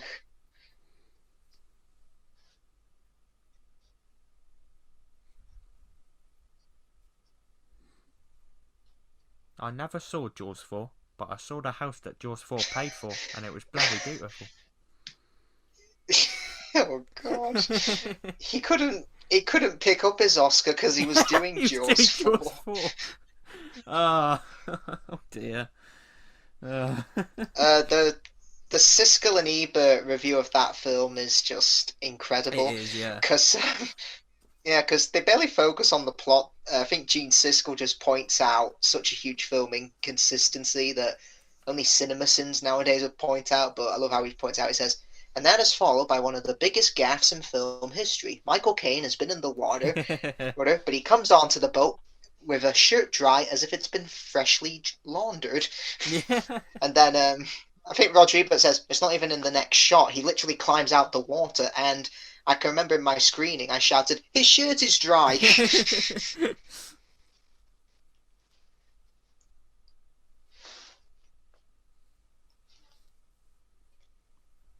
I mean, I find it such a huge shame that Gene Siskel never lived long enough to see the Dark Knight trilogy, Yeah. because yeah, he really loved Batman '89 because yeah, I'd argue Siskel was a bit more of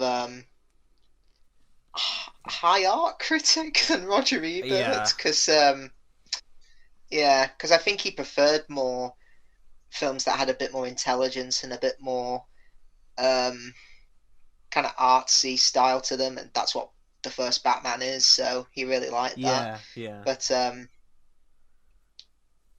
yeah, he'd be a lot more nitpicky than Roger Ebert.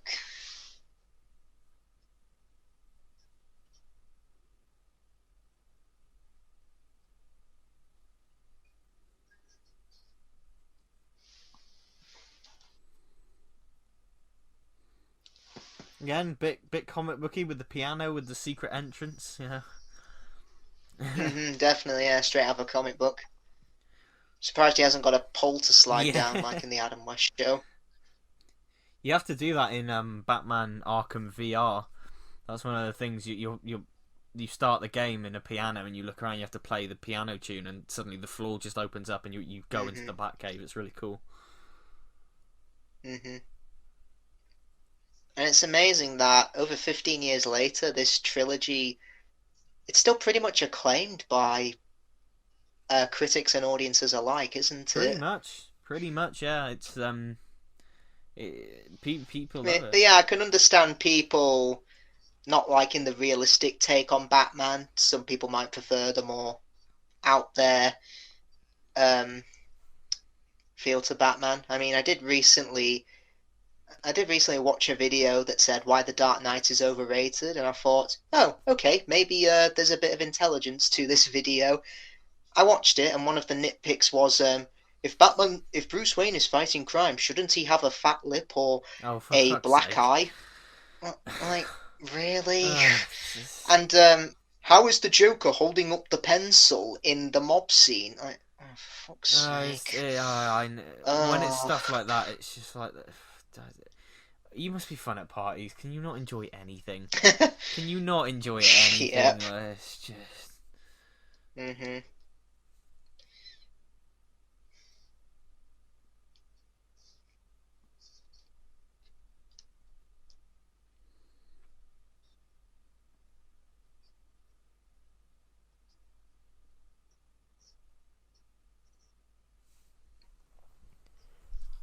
I quite enjoyed the In fact, Yeah, go on.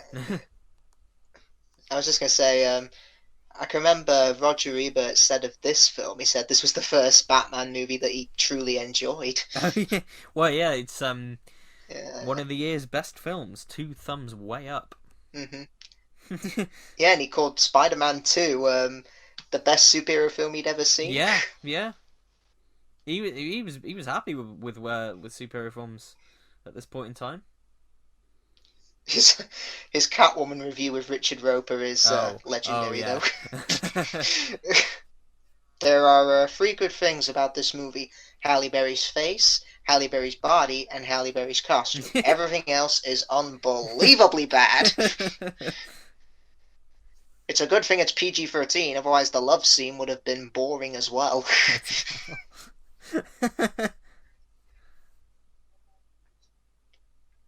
Though, I mean, I recently discovered that he didn't like Mrs. Doubtfire that much, and I thought, he does kind of look like Mrs. Doubtfire, so maybe that's why.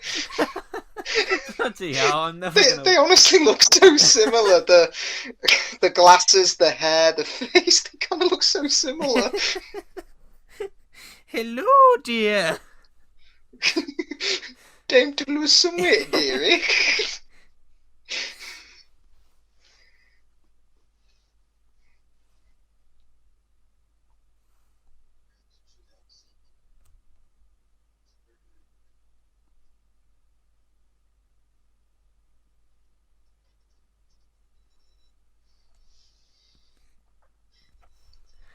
I did quite like the I like how he didn't. I was just gonna say, I like how he didn't turn around until she was practically in the lift to realise she had gone. As almost to say, yeah, you can run, but you can't escape. Yeah, You're not getting out of here alive. exactly. Yeah, hmm I did really enjoy the Scarecrow in Gotham. Actually, I thought he was really. I loved the design. Yeah, I've been rewatching that show Oh, recently. nice. Yeah, yeah, I do. I do find it a shame they didn't use him more because typically a Gotham season is structured by two parts, and they tend to have an overarching antagonist for each part. And he gets an episode in series four where he comes back, and I thought, oh, are they setting him up as the main villain for this series half? But no, they're not. He only pops up again to help Jerome Valeska. Yeah, So yeah, it's a shame he couldn't have been the main villain. it is a shame. Yeah, I. I mean, the problem with Gotham is it does so many Batman villains before Batman's there, and it's like what? But yeah, Yeah, to be honest, I can put that aside because it's not like it's tied down to any Batman continuity, so it yeah, can do pretty much whatever it yeah, for wants. sure, for sure. I need to pick it up on But with Blu-ray actually. season one, you can tell they're trying to make it a crime show that happens to be set in the Batman universe because Yeah, they make their own villains. I mean, obviously you've got Penguin, but yeah, for like villains of the week, they try to make their own. But I think by season two, they just thought, screw it, just bring all the yeah, old Batman villains in. Let's just give our own take on these villains, and I applaud them for that. yeah, absolutely. Like, yeah, season one of Gotham is very much a gritty crime drama with Batman villains. It like that, they go and see a young Poison Ivy. Oh, what's your name? Ivy. hmm But then quickly Yeah. it goes a bit mental. Oh God, that is scary. It is. It's really Yeah, freaked me that's out as why a kid. Yeah, these three films. I don't think they'd appeal that much to kids because Yeah. yeah, even though obviously a lot of the toy you do see a lot of these Batman toys Whoa, for yeah. marketed towards kids. Yeah. Well, this is the thing. I watched this one as a kid. I didn't watch The Dark Knight for ages because the Joker gave me nightmares just from what I saw on them in Ah, trailers and things. I had not I so many nightmares about Heath Ledger's Joker as a kid, and I wouldn't watch the film for ages. So I only watched it in 2012, I think, just before the third one came out. Um, so okay. yeah, because I was just so freaked out by it. But this was not a film I watched that much as a kid because it just didn't Hmm. because it's just not something that generally appeals to younger audiences. Despite the fact that I do have somewhere a Batman Begins toy from 2005, and it's got this massive like grappling gun Wow. in his hand. It's got like you press the button and his waist turns round and punches something or something. But I've got that's somewhere Yeah, in my house. I used to have it. because Yeah, this got a video game tie-in, didn't it? yeah, And it did. I've not played it, but just having seen footage online, it particularly the stealth scenes, I can definitely see how it inspired probably the Arkham games. Yeah, it's quite overlooked actually because I've not like you said I've not played it myself, but it was kind of the precursor um to the Arkham games. The Arkham games kind of ran on the same principles as it. It took the Arkham games Hmm. took what the Batman Begins game did and just improved it and refined everything. Yeah, I mean, I'd argue the noughties was kind of seemed like every movie ever got a video game, Yeah, and it was so bizarre. Even Flushed Away got one. yeah. Literally every movie got a video game, and that trend has really died out now. It's only ever Yeah. mobile games that get released now. Um, the Hmm. last one I can think of was probably Cars 3. Was the first time I remember seeing like a console release for a movie tie-in. Which yeah, Wow. and it's some you know It's because yeah nowadays obviously you've got video games based on popular franchises, but they're not based on the specific film. yes yeah, and the closest thing you'll get to it being tied in is like you'll get like a costume or a skin where it's Hmm. the film version. So like the Spider-Man Because PS4, I've you're heard, getting the film suits in there, and the Arkham games. yeah, I've heard Spider-Man 2 is quite a good video game tie-in. It's considered one of the best superhero games ever. Yeah, I've It heard. is a very good game. Until Spider-Man in 2018 came along, I bet. Pretty much, yeah. I mean, it's not my favorite Spider-Man game. Like discounting the PS4 version because I think the PS4 version is like Hmm. higher, head and shoulders above most Spider-Man games. But Spider-Man 2, it laid the groundwork for the mechanics of the web swinging, and most games after that were trying to copy it because it was just it got it Hmm. so right, the physics and everything, and that people point to that as an example of a movie tie-in that works really well. But unfortunately, most movie tie-ins they're rushed released because they need to. Exactly, yeah, because you Yeah, want to build on the hype that the film's got. exactly, and making a game takes a lot longer than making a film. So trying to Hmm. rush that through, it just doesn't work. And that's why most of them end up unfinished and broken, unfortunately. But then you've got stuff like GoldenEye for the N64, which Yeah. changed games forever, and that came out 2 years after Hmm. GoldenEye the film. It came Ah, out right, 2 years okay. after it. So Tomorrow Never Dies was coming out when that game hit store shelves, and you know, I mean, yeah, that. To be honest, that seems like a good way of doing it. You make a game to the film and promote it when, release it when the sequel's coming out, because you'll probably get people interested most again likely, yeah, to yeah. go see the sequel. Yeah, yeah. I wasn't a fan in Arkham City where you kept relying on the Batmobile. I mean, don't get me wrong; it was cool to drive it around Gotham. It's just those tanks were bloody Oh, annoying. that was Arkham Knight. Yeah, that was Yeah, yeah, Arkham 9 or Arkham yeah. 6. It's a shame because I feel like the first two Arkham games, everyone was like, "Oh yeah, we want to drive the Batmobile," and then we actually got to drive the It's like a Batmobile. be careful what you wish Yeah, for. we actually got to drive it, and just those tank battles were just like, "What am I doing?" Just waves and waves of drones. It's Yeah, because I much preferred gliding over the city, and when you'd yeah, like pass some bugs, you'd hear them go, "Oh my God, it's the Batman! Run!" yeah, same, Yeah. yeah. Um, yeah, it's just That's Arkham Knight was unfortunate because I still think it's a good game, but it's definitely the weakest of Yeah. those of that trilogy. It's a shame they won't do a. I'd really like to see them give Superman a modern day video game update because Yeah, I'm sure it can I work. mean they're now doing Suicide Squad Kill the Justice League, which is the next kind of um, Oh, and okay. Superman's in that as a villain.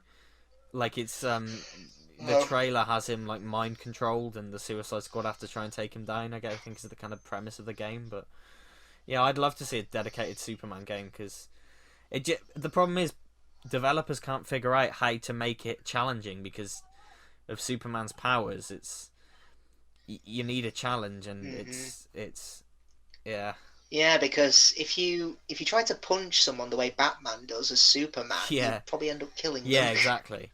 Um, it's a shame. The Superman Returns game actually got it quite right because you couldn't be killed, but the city had a health bar, so you had to consistently hmm watch the city for damage, so that if you damaged something while you Ah, were okay. fighting, the health bar went down, and if you let the villains Ah, damage the city too much, that's where hmm you'd fail the game, which was it's a pretty cool system actually.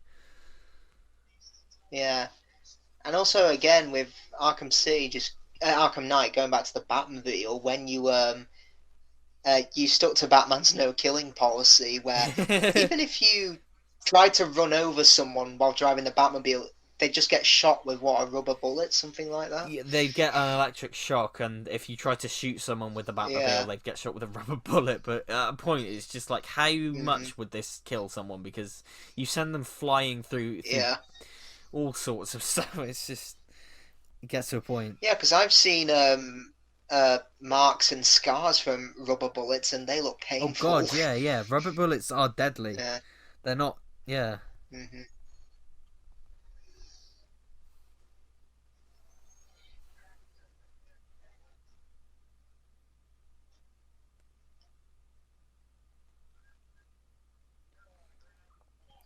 And again, like similar to the Tim Burton film, we've got another um, drive to the Batcave and the Batmobile with the love interest in the passenger seat. right. Yeah, yeah.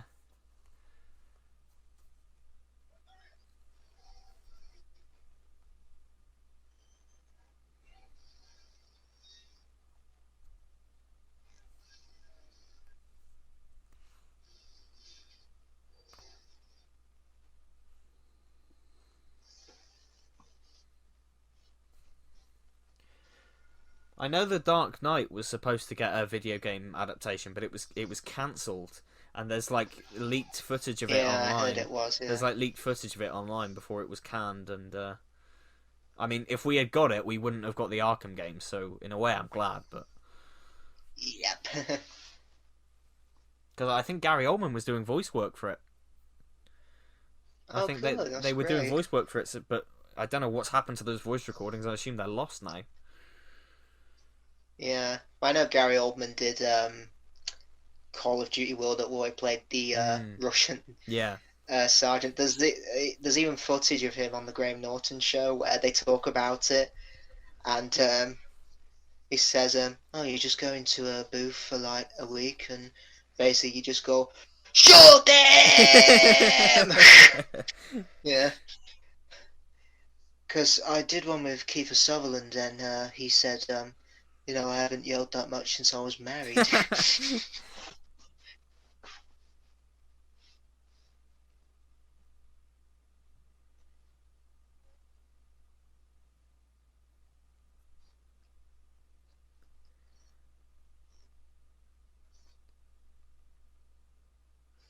You see, the voice here is so different, but it works.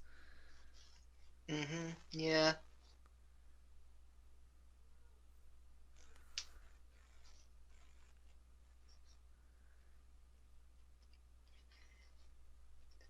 Now Bale's been quite in the past, in recent times, he's been a bit critical of his performance, hasn't he? Just thinking like, I didn't think I was bad. I just didn't think I ever nailed it. Yeah, yeah, which is interesting. Yeah, yeah. He did say. I can remember in an interview, someone said to him, "Would you ever play Batman again?" And he said, "No, 3 films was enough for Yeah, me. yeah. Let's not get greedy." And even now, he still gets asked about the ending to the Dark Knight Rises, where you know, uh, was it a dream? Did Alfred really see you? And yeah, it makes it clear, it wasn't a dream. No, he was content that he was alive and left him be. Yeah, yeah, yeah. Which it's I wonder if he gets tired of being asked. Like, it's same with Christopher Nolan, I guess. I wonder if he gets tired about asking Yeah. the same questions.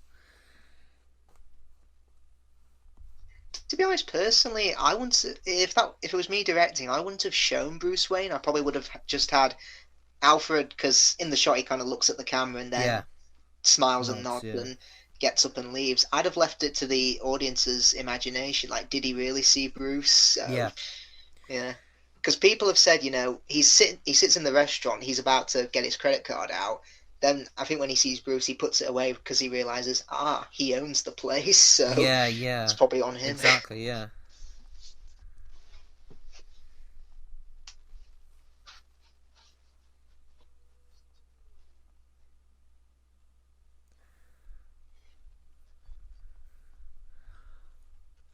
The most rich person's party ever, having "Happy Birthday" being played on violins and. Well, probably would have that, yeah.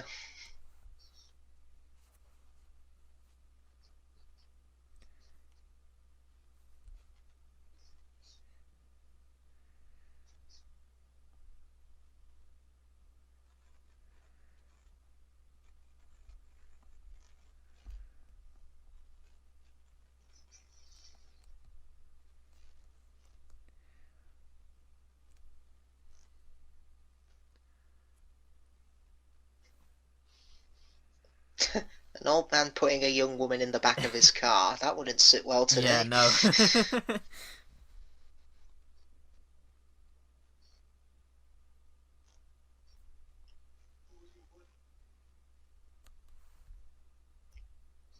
Yeah, I like how later in this film, because he's been affected by the toxin, so you can argue that the Scarecrow persona is truly taken over because he refers to himself as Scarecrow. Yeah. And even in The Dark Knight, when he gets captured, he kind of looks a bit high. He's like, not my diagnosis. I, Like, that's not him. That's more like it. I said my formula would take you places. I didn't say it'd take you places you wanted to go.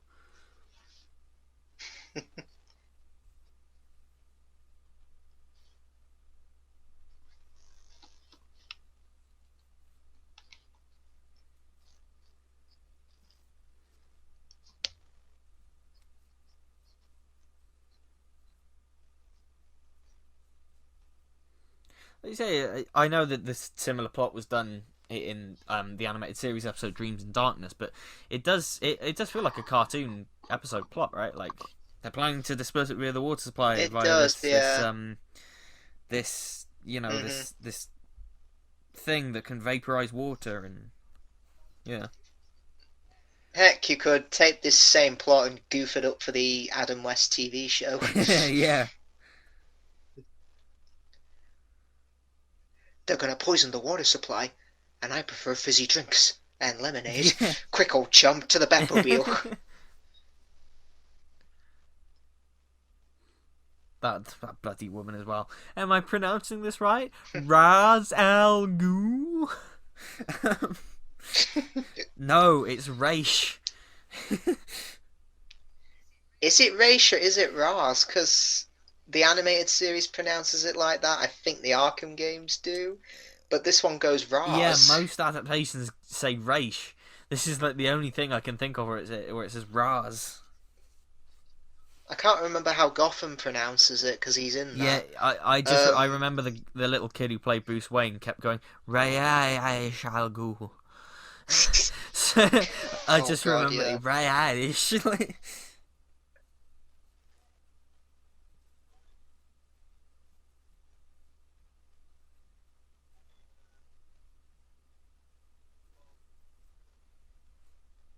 Yeah, and I like this as well. He keeps up the whole "I don't care, get out" persona, and just so innocent people don't get hurt, yeah, but exactly. obviously not raising suspicion that he's Batman. Yeah.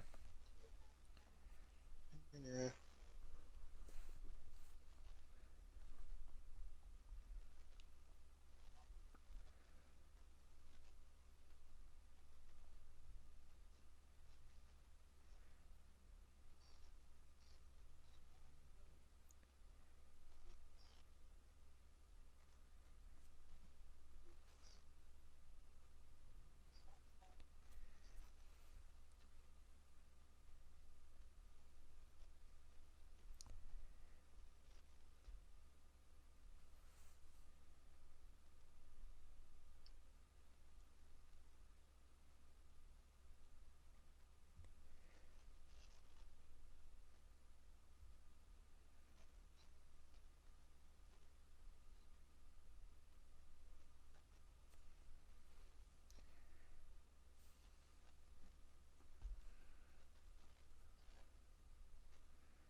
And again, going back to how this film is quite similar to The Dark Knight, you've um, with the villains, they always reflect Batman in some way Yeah. because Ra's al Ghul thinks he's a savior, but obviously he thinks destroying Gotham is for the greater good, whereas Bruce thinks saving Gotham is for the greater good. Yeah.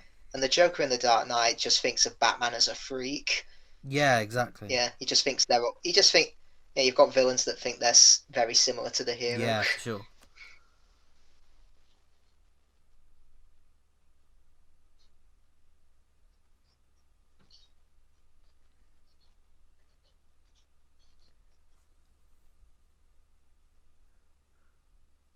Yeah, that's meant to be Zaz, isn't it? Oh, the bald guy in the orange Yeah. orange Yeah. jumpsuit. Yeah, that's it. Because he's got some cuts on his neck, which Yeah, tally it's really marks. disturbing in Arkham City. You have to answer those phone calls and get to another phone before he kills Oh another yeah, victim. That's yeah. really, yeah. I was so into the game, I was like, shit, I better. Oh, where's the bat signal? Yeah, I was yeah. like, yeah. So I remember starting that game. I was about 15. I got it for Christmas that year, and I thought, this should be a fun game because it was only in that year that I got into Batman. So Oh. yeah, but yeah, I really got into the story. You just want to keep playing. It really keeps bringing you in. Yeah, yeah, absolutely. It's it's such a compelling game, and that was the first one I played of the trilogy as well. I didn't. I played. I only ever Yeah. played Arkham Asylum later on when they remastered it. So yeah, hmm the Arkham games are so great. they're brilliant, and they incorporate nearly every Batman villain, apart from Scarecrow and Croc. I think they incorporate them pretty naturally. Yeah, I mean, obviously, a lot of them, quite a few of them are side missions, but the ones that are in the main story are really good. yeah, exactly. And that introduction to that first cutscene in Arkham Asylum, I think is just if you'd never known Batman before, it tells you everything you need to know in hmm like one 5 minute section. Like, it tells you everything you need to know about who he is, his relationship to the villains and the police and stuff. It's so good. Hmm.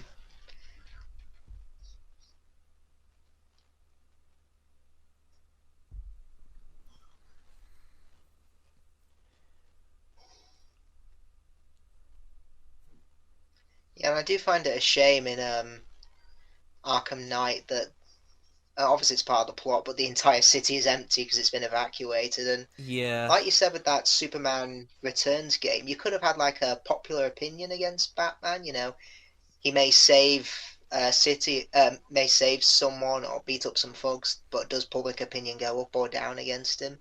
Yeah, exactly. They could have done that. I think the problem is the year before, the Amazing Spider-Man 2 game did a similar thing.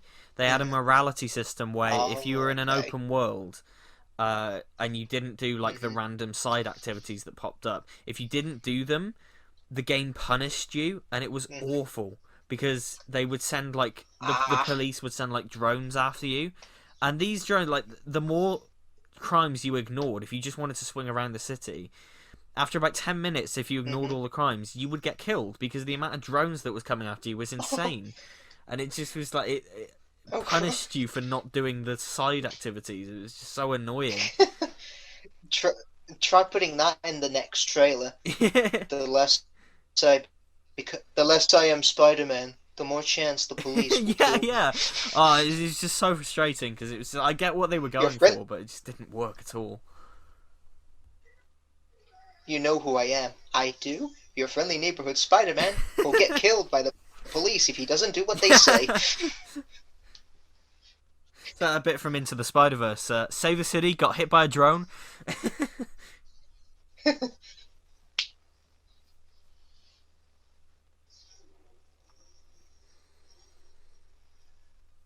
Pretty ballsy of them, I think, to burn down Wayne Manor in their very first film. Yeah, it is pretty ballsy, right? Because that's the Wayne Manor's a whole.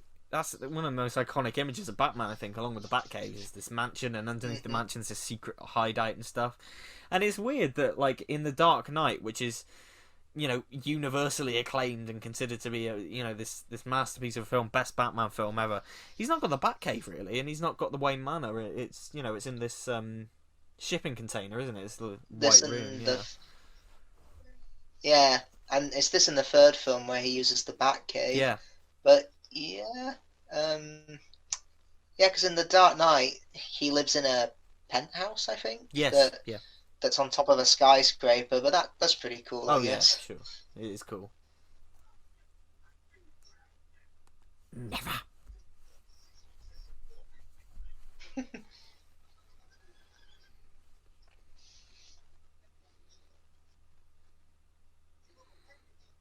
Oh, we get a really cool image later. I like of Scarecrow on a horse. Right, it's really cool with like flames coming out of the horse's nose Hmm. and stuff.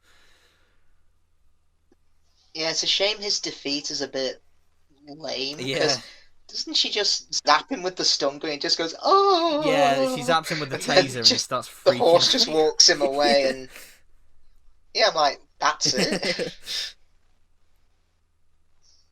It's like when Superman threw that cellophane S on Non in Superman Yeah. 2. I love how yeah, Family Guy makes fun of that. What was that? Yeah, take that, you jerk. Wow, that was a minor inconvenience. Yeah, well, take that.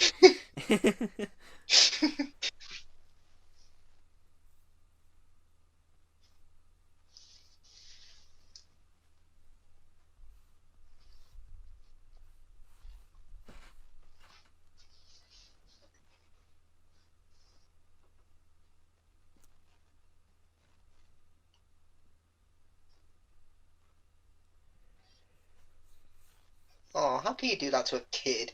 I can't find my mom. Get out of here. Yeah, right. What corrupt cops? Actually, to be fair, I've actually seen that in not real life. But I've seen it on YouTube. There was uh, this team was doing a test to see if anyone would actually help a 10-year-old girl who's trying to find her mum. And yeah, they got a 10-year-old girl to go on the streets. Obviously, it was all part of the performance, just to ask random people, "Can you help me find my mum?" And there was this one guy who just walked past and said, "Get the fuck away from Oh, me!" bloody Like, hell. Jesus Christ. Yeah, And his face in blood, so now you know what he looks like. yeah.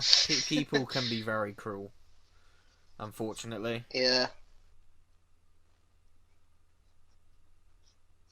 Ah, isn't that Shane Rimmer, isn't it? It is Shane Rimmer. Yeah, an amazing little cameo. Yeah, because he tends to pop up in the most in like popular franchises, but in the most obscure Yeah, yeah. cameos. Like in he was Seth Harper in The Gunfighters. What else was he? He was in quite a few Bond films, wasn't Quite a few he? Bond films. Yeah, he was in Superman 2 as well. Was he in Free as a sheriff or He might something? have been in 3. I can't remember, but he was definitely in 2. Yeah. Hmm.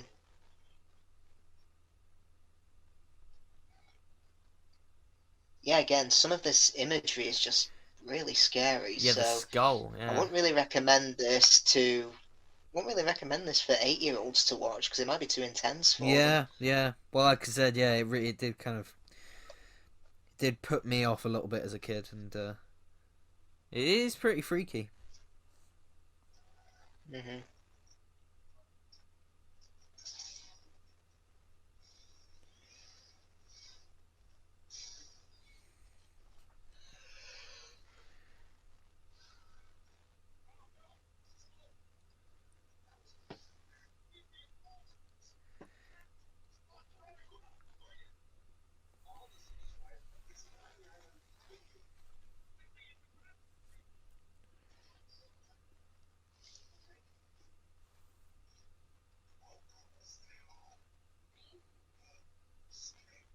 Yeah, when he does that, it's pretty scary. And Yeah, yeah, I mean, their intention with Scarecrow was to make him look less like Wurzel Gummidge. yeah, because you you could fall into that trap very easily. I'll have a cup of tea and a slice of cake, Batman. The ironic thing is, John Pertwee was considered for Alfred for Tim Burton's film, Yeah, yeah, which would have been. and now obviously Sean Pertwee played him on Yeah, Gotham. yeah. Master Bruce, get your bloody ass down from there! What have I bloody told you? True.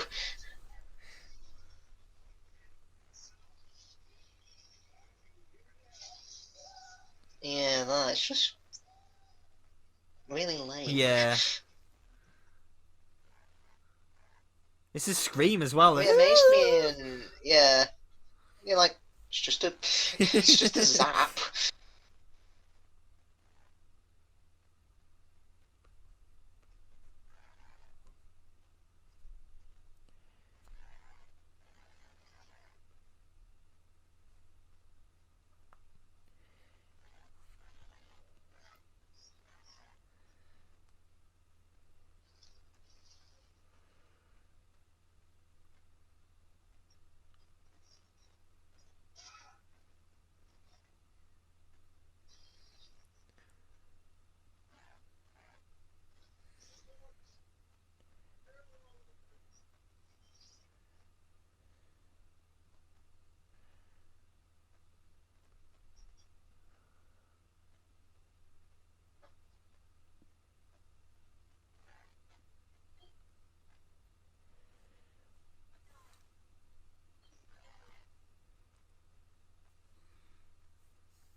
Good thing she knew it was Bruce, otherwise that would have been a bit awkward. Yeah, yeah.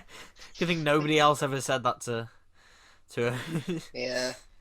I mean, it's also like in the third film, a hero can be anyone, even when putting a coat around a child's arms to let him know the world ain't ended.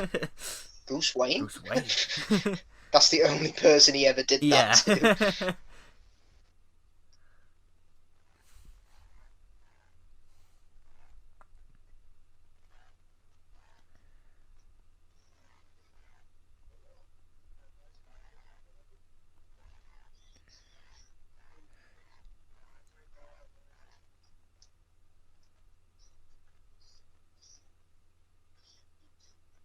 See, this film predicted masks. Gotta wear the mask. Protect yourself. Yep. And also the Dark Knight Rises predicts quarantine and things like Yeah, that. yeah, it Oh, does. and cancelling sport events. Oh God, yeah, bloody hell. I tell you what, it is weird watching like films like that now, where it's like, God, a few years ago I'd have been like, oh God, imagine spending all day in your house, like stuck in your house because you can't go out. That would be mental, wouldn't it? And then literally fast Yep. forward a couple of years, and oh, Well, the funny thing is, Gotham season 5 is pretty much they did a No Man's Land yeah, story arc where the entire city's put in quarantine, and that came out literally a year before the pandemic happened. So yeah, it's looks like it predicted it.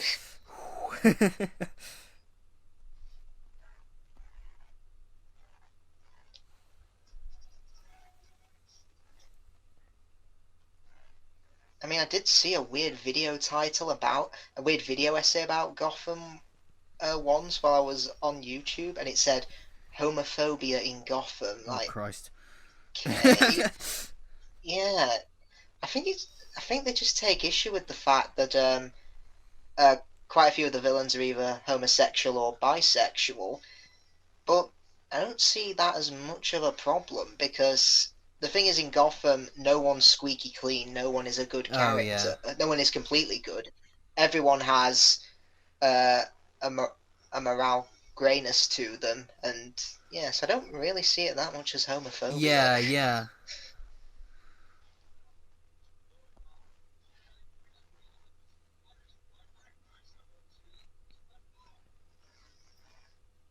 And again, going back to the idea that Batman Begins inspired so many other comic book films, The Amazing Spider-Man has a similar climax to this. You've got the villain wanting to cover the city in a toxin. Yeah. Oh wow. Yeah, very Yeah. true.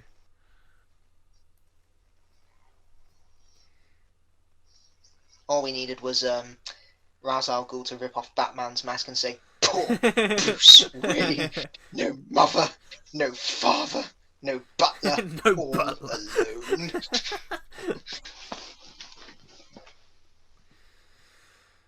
Just need some giant scarecrows wandering around. Yeah. And I just realised in the animated series again, I think it's the episode "Nothing to Fear." They fight Yes. Batman and Robin fight Scarecrow, who's the main villain on a subway. Here it's now a monorail. Yeah. Oh, yeah, did they say it was Thomas Wayne's idea to have the monorail? Yes, I believe so. Yeah. Because it's I just imagine him pitching that to the mayor. I give you the Gotham monorail. monorail, monorail, I've sold monorail. monorails to and by gum, it put them on the map.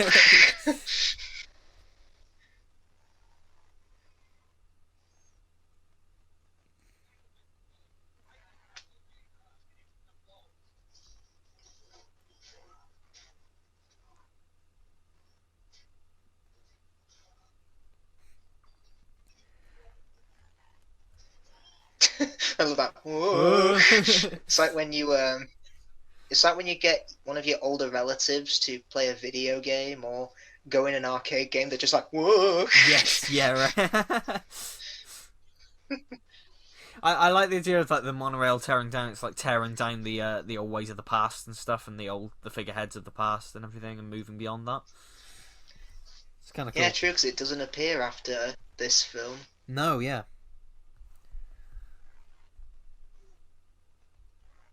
And that can go back to Wayne Manor burning down as well, you know.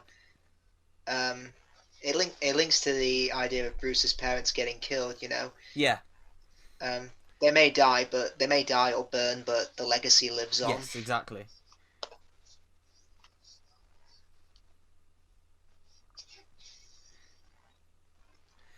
And what's great is that this monorail, when it falls off the track, that is a model, It isn't is it? complete model. Yeah, yeah. Lots of cool model shots in this. Because he rarely uses CGI unless it's absolutely Yeah. necessary. Yeah, everything. That's what I love about Christopher Nolan. His films are never going to age because everything is done Yeah, practically. exactly. Yeah, where yeah, when you see the truck flipping over in The Dark Knight, he really did that. Yeah, because didn't somebody die? I think so. Yeah, was it one of the One of the drivers? drivers died. Because Yeah. I think he gets a tribute at the end, Oh along with yeah, Heath he Ledger. does. Yeah, you're right. Hmm. What do you think of the whole "I'm not gonna kill you, but I don't have to save you"? Yeah, I'm fine Yeah, with it. it's Yeah. it is a little bit of a contradiction, but yeah, yeah, no, I'm fine with It's like in The Simpsons when those pirates capture Homer. Technically, we will not kill you. The sharks will. it. We are just cutting the rope.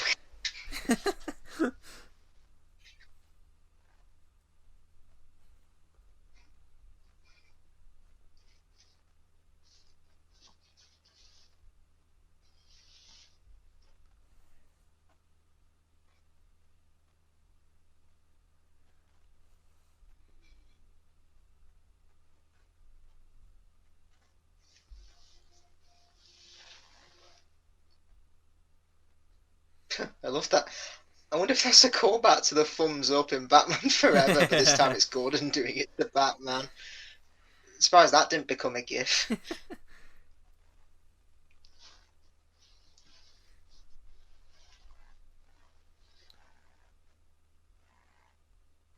Sometimes I watch this and I think when he comes in and goes "fuck," it sounds like he's going "fuck."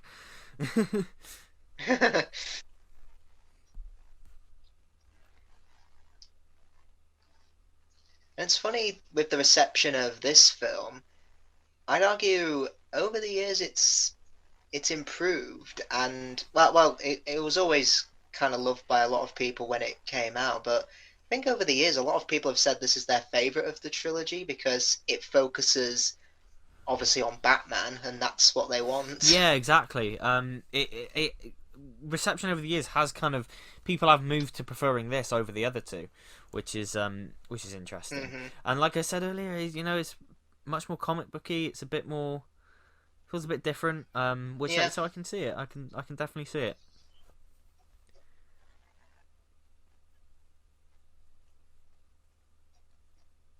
yeah. This film ends with him hinting that he'll rebuild Wayne Manor and it might be back in the next film, but in this timeline they'll have to wait 8 years. Yeah, exactly.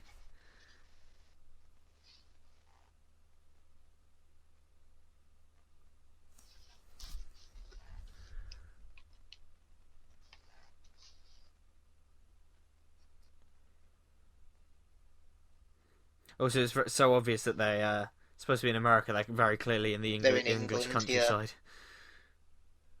Hmm. Yeah, one of my friends at uni, I think she said she lived just a few miles away from where they filmed this.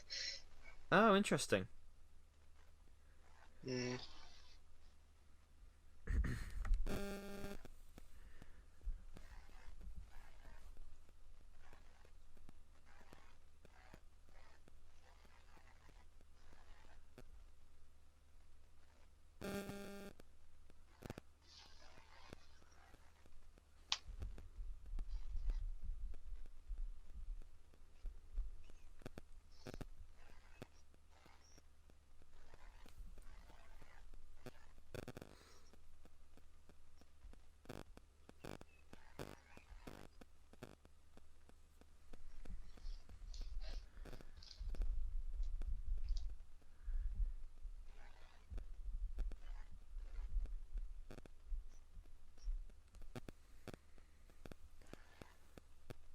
And what's interesting about this trilogy is that typically in a lot of trilogies you've got the first film that ends.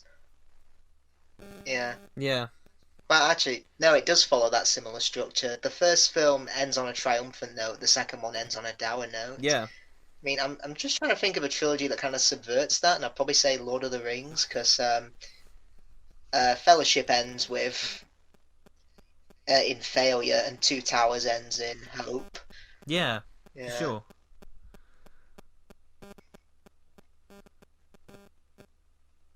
Yeah, because this kind of it doesn't. This does kind of feel like it's setting up for more, but it doesn't necessarily have a. It's Yeah. not that it ends on a cliffhanger. It's not like a. It's not like it's already planning the next one almost. Yeah, 'cause it feels so weird saying back then, but anyway, back then, Yeah. when you made a film, there was no guarantee you'd get a sequel. Whereas, nowadays, if you Yeah. plan a film based on a popular character, it has to lead to a Yeah. franchise. Exactly. We have to announce sequels before even the first one's even Yeah. out. Because again, I think for the Amazing Spider-Man, they announced Amazing Spider-Man 2 in 2011, a Fuck. year before Yeah. the first one had even come Well, out. they announced all sorts there. Yeah. I'm sure they announced Amazing Spider-Man 3, 4, and 5 as well. Um, I think that was in yeah. 2013, something like that, when the trailer came out. Same with the Sinister Six spin-off that never happened. Yeah. Oh god, I can remember. It was summer 2016 or May 2016, something like that. And I can remember someone posted an article saying, if we were living in an alternate universe, The Amazing Spider-Man 3 would have hit theaters by Yes, now. yeah, we would have, we would have completely seen it. Yeah, I know.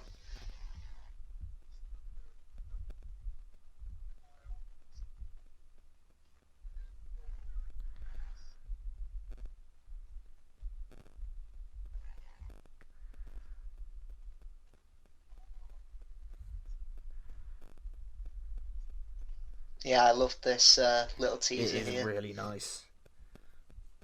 Hmm It's really like, oh, I wonder like his audiences at the time. That's been so exciting, and it just it's really Yeah, and cool. again, they had to wait 3 years for it to Yeah, happen, and even 4 years for between The Dark Knight and The Dark Knight yeah. Rises. Oh, this is so good. I never said thank you, and you'll never have to. Yeah, him. Yeah, such a perfect way to end the film. Of course, we not. I haven't mentioned yet. This is the only one of the trilogy that doesn't feature any IMAX footage. No, it doesn't. No, It's so the aspect ratio is not Yeah, changing every it's frame. it's all shot on 35mm anamorphic rather than the Dark Knight and the Dark Knight Rises. Hmm Where I said, like in Dark Knight Rises, isn't there just a shot of like his bed that's in IMAX, and the next shot is just in Think 35 so, millimeter? yeah. It's just like, wow, yeah, really needed that IMAX footage for that bed. Yeah. Michael E. Uslan worked on this one because it was him who I think ever since he started university, it was his dream to make a Batman film, and obviously he got his wish with Batman '89. Ah, And I think I could because he pops up on those making of documentaries for the quadrilogy, and I'm sure as well he may have initiated a course that taught students about comic books at a university, yes, indeed, yeah, making it the first university to do so. yeah, I've heard that, yeah. I'm still waiting for a university to do a course on Doctor Who.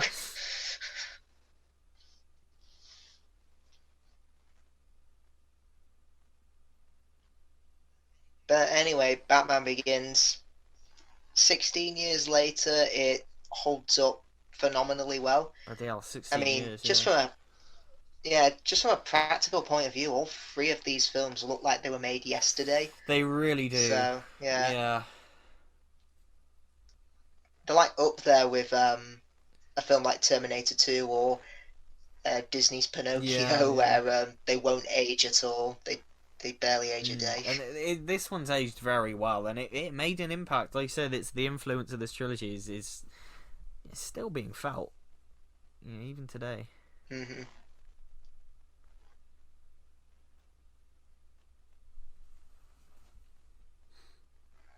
Interesting that Liam Neeson's credited as Ducard rather than because Yeah, true. Ken Watanabe is credited as Ra's al Ghul. hmm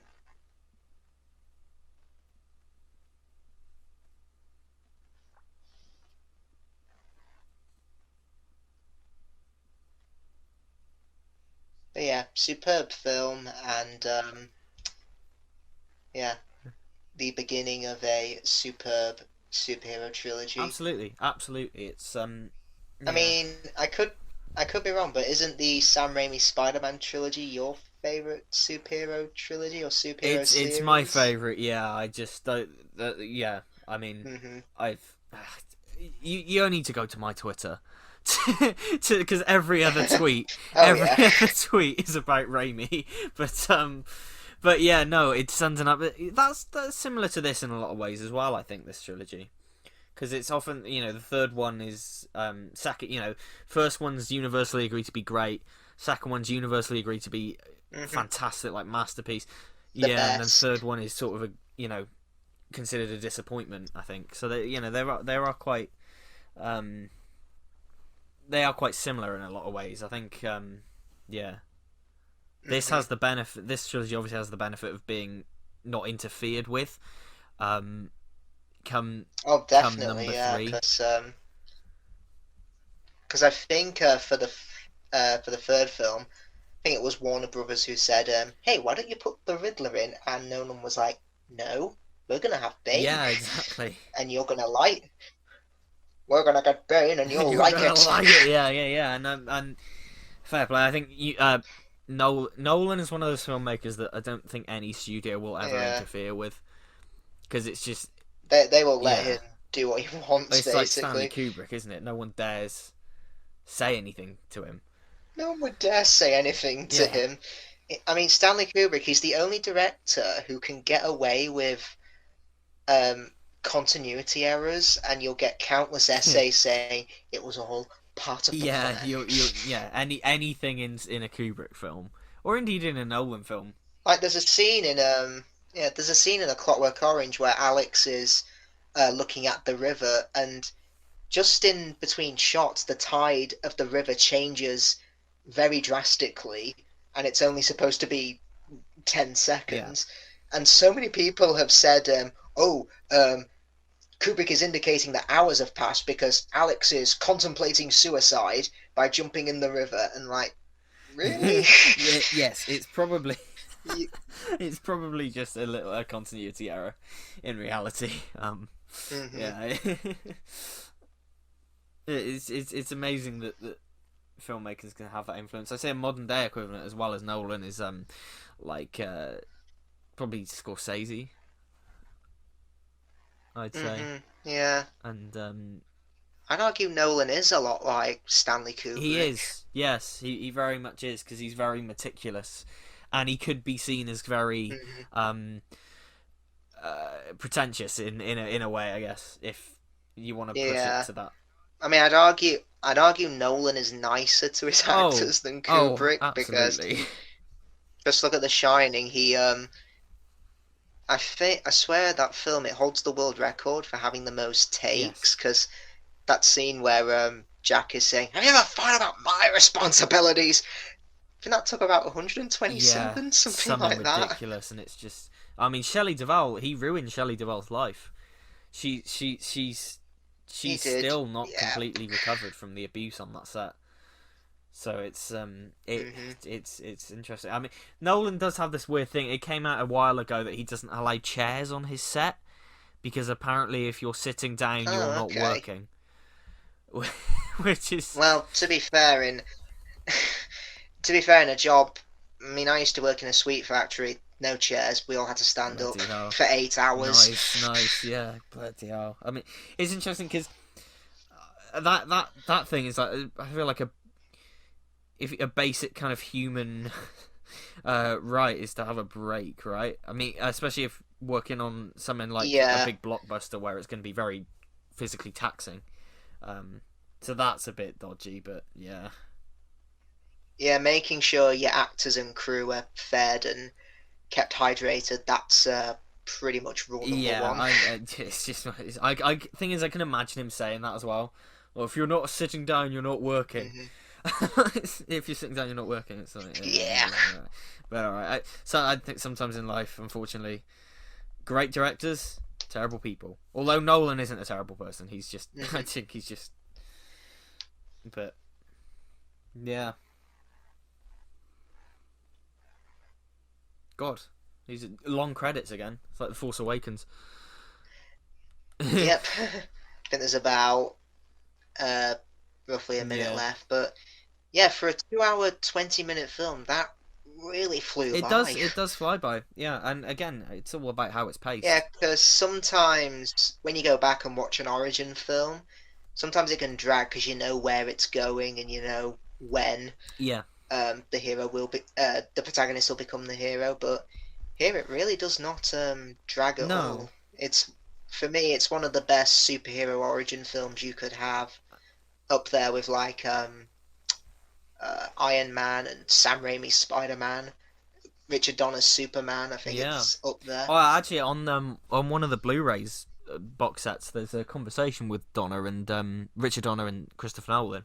It's like an Mhm. hour-long little featurette that they did. Yeah, because he visited the Fortress of Solitude set when He he was a did, kid. yeah, yeah, which is so cool. Must have been a dream come Yeah, true. yeah, which it's fascinating watching. That is a really fascinating featurette to watch, I think, hmm because it's just two filmmakers. But that is all for Batman Batman Begins. Begins. Ooh. So next time we will obviously be doing The Dark Knight. So yeah, look forward to that. hmm In the meantime, go subscribe to Isaac's channel, and we will see you next hmm time. Bye bye. Bye bye. Bye bye. Bye bye.